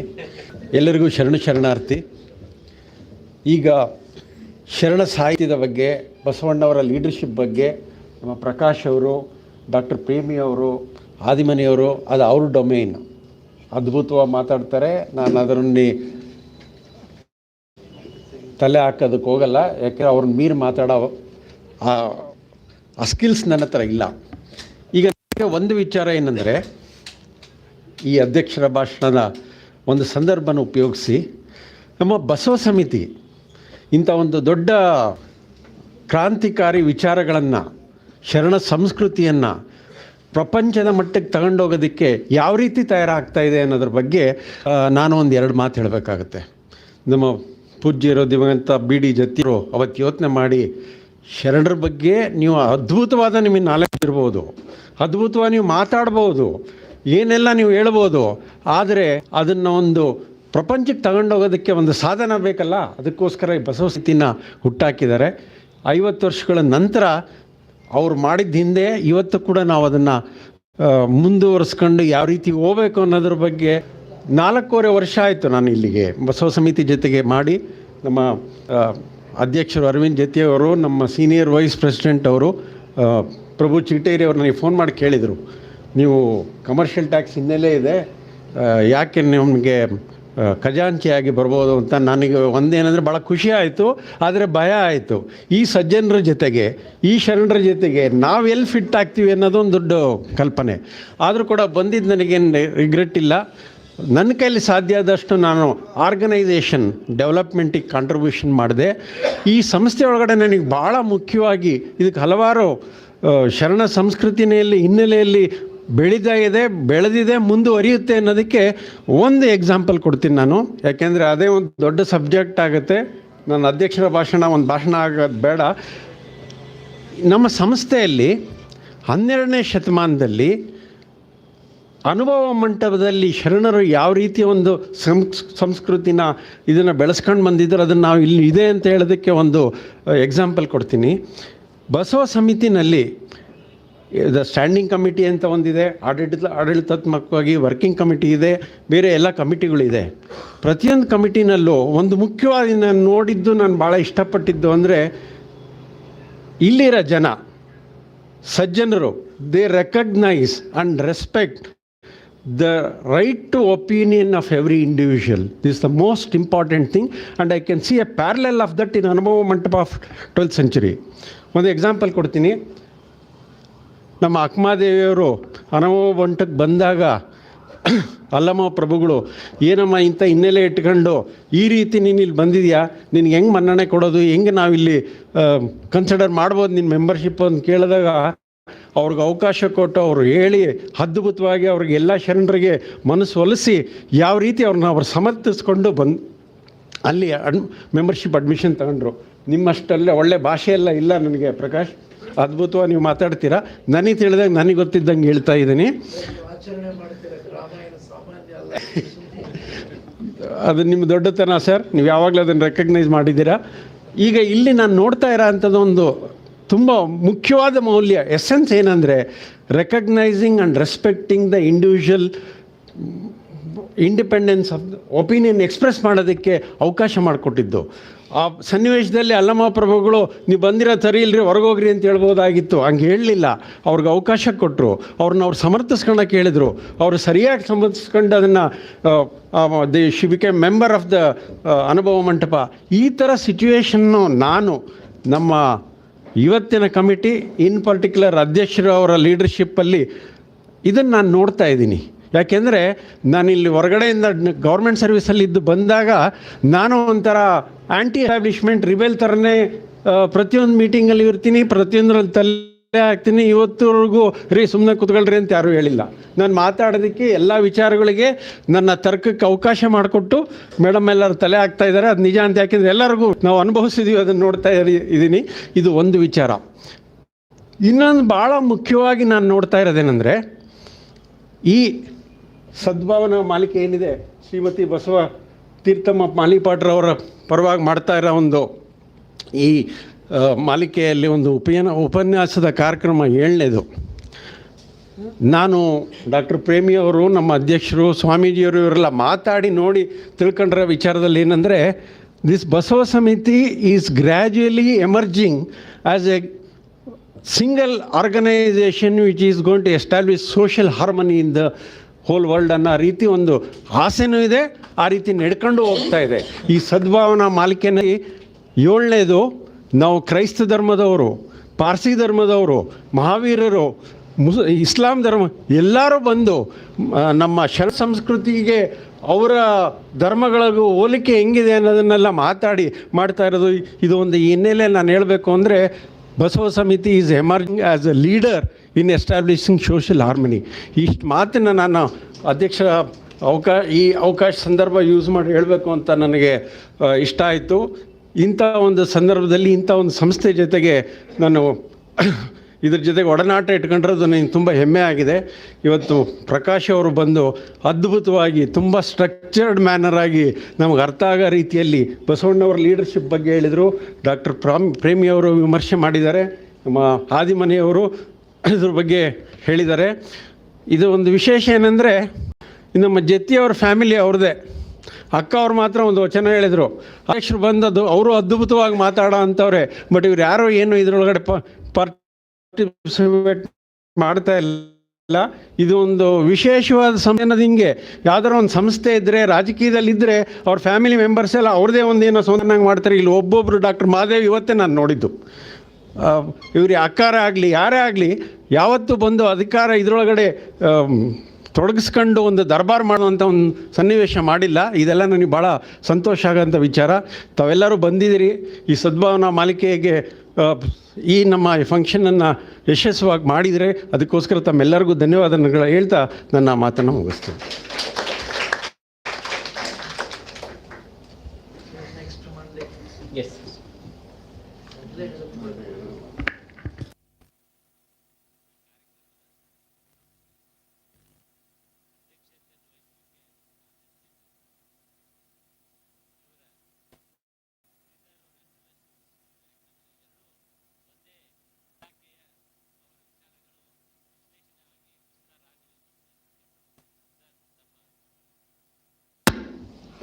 ಅಧ್ಯಕ್ಷೀಯ ನುಡಿಗಳಿಗೆ ನಾನು ಧನ್ಯವಾದಗಳನ್ನ ತಿಳಿಸ್ತಾ, ಮುಂದಿನ ಸೋಮವಾರ ಸಂತ ಜ್ಞಾನೇಶ್ವರ ಇವರ ತತ್ವ ಸಿದ್ಧಾಂತಗಳನ್ನು, ಬಸವೇಶ್ವರರ ತತ್ವ ಸಿದ್ಧಾಂತಗಳ ಜೊತೆಗೆ ಹೋಲಿಕೆ ಮಾಡಿ ಒಂದು ಉಪನ್ಯಾಸ ಕಾರ್ಯಕ್ರಮವನ್ನು ಡಾಕ್ಟರ್ ಯತೀಶ್ವರ್ ಅಂತಕ್ಕಂಥ ಹಿರಿಯ ಉಪನ್ಯಾಸಕರು ಹಾಸನ್ ಇವರಿಂದ ಅರೇಂಜ್ಮೆಂಟ್ ಮಾಡಿದ್ದೇವೆ. ಅದೇ ರೀತಿ ಅದರ ಅಧ್ಯಕ್ಷತೆಯನ್ನು ನಮ್ಮ PGR ಸಿಂಧ್ಯಾ ಅವರು, ಎಕ್ಸ್ ಮಿನಿಸ್ಟರು, ಅವರು ವಹಿಸ್ತಾ ಇದ್ದಾರೆ. ಮಹಾರಾಷ್ಟ್ರ ಮಂಡಳದ ಸಹಯೋಗದಿಂದ ಈ ಕಾರ್ಯಕ್ರಮ ಆಗ್ತಾಯಿದೆ. ದಯವಿಟ್ಟು ಎಲ್ಲ ಕಾರ್ಯಕ್ರಮಕ್ಕೂ ತಾವು ಬರಬೇಕಂತ ತಿಳ್ಕೊಂಡು ತಮ್ಮಲ್ಲಿ ಮನವಿ ಮಾಡ್ತಾ, ಇವತ್ತಿನ ಈ ಸಮಾರಂಭದಲ್ಲಿ ಭಾಗವಹಿಸಿದ ಗಣ್ಯರನ್ನು ಗೌರವಿಸಬೇಕಂತ ತಿಳ್ಕೊಂಡು ನಮ್ಮ ಬಸವ ಸಮಿತಿಯ ಪದಾಧಿಕಾರಿಗಳಲ್ಲಿ ನಾನು ಮನವಿ ಮಾಡ್ಕೊಳ್ತಾ ಇದ್ದೇನೆ. ದಯವಿಟ್ಟು ಪ್ರಭಾಶಂಕರ್ ಪ್ರೇಮಿಯವರು ಅಧ್ಯಕ್ಷರು ಜತೆಗೂಡಬೇಕಾಗಿ ಪ್ರಾರ್ಥನೆ. ಇವತ್ತಿನ ಕಾರ್ಯಕ್ರಮದಲ್ಲಿ ನಮ್ಮ ಅಮೇರಿಕಾದಿಂದ ಇವತ್ತಿನ ದಿವಸ ನಮ್ಮ ಈ ಕಾರ್ಯಕ್ರಮದಲ್ಲಿ ಭಾಗವಹಿಸಿದ್ದಾರೆ. ಹಾಗೆ ನಮ್ಮ ಪ್ರಕಾಶ್ ಅವರು ಉಪನ್ಯಾಸ ಕಾರ್ಯಕ್ರಮ ನೀಡಿದ್ದಾರೆ. ಶ್ರೀಯುತ ಪ್ರಕಾಶ್ ಅವರಿಗೆ ಗೌರವಾರ್ಪಣೆಯನ್ನು ಮಾಡಬೇಕಾಗಿ ಪ್ರಾರ್ಥನೆ.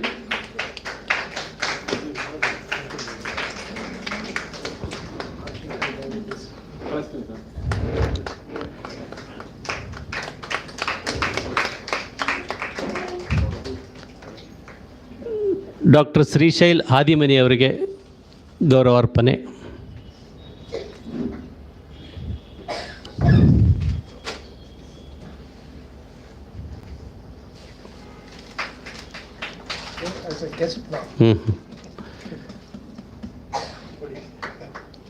ಇವತ್ತಿನ ಕಾರ್ಯಕ್ರಮದ ಅಧ್ಯಕ್ಷತೆಯನ್ನು ವಹಿಸಿರ್ತಕ್ಕಂತಹ ಶ್ರೀ DM ಶ್ರೀಧರ್ ಅವರಿಗೆ ಗೌರವಾರ್ಪಣೆ. ಈ ಸಮಾರಂಭದ ಅಧ್ಯಕ್ಷತೆ ಸರ್.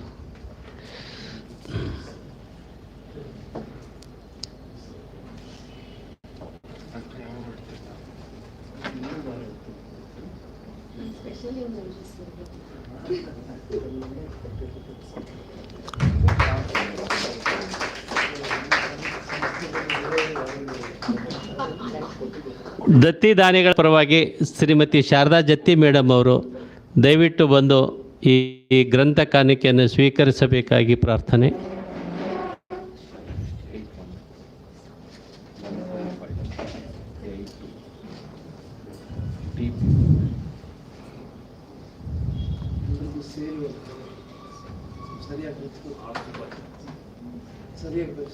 ಎಸ್.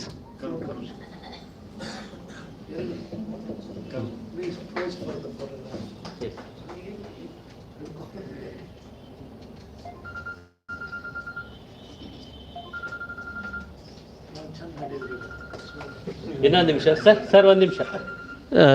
ಶ್ರೀಧರ್ ಅವರ ಮನೆಯವರು ಬಂದಿದ್ದಾರೆ, ದಯವಿಟ್ಟು ವೇದಿಕೆಗೆ ಬರಬೇಕು ಗ್ರೂಪ್ ಫೋಟೋಗೆ. ಬನ್ನಿ ಬರ್ರಿ.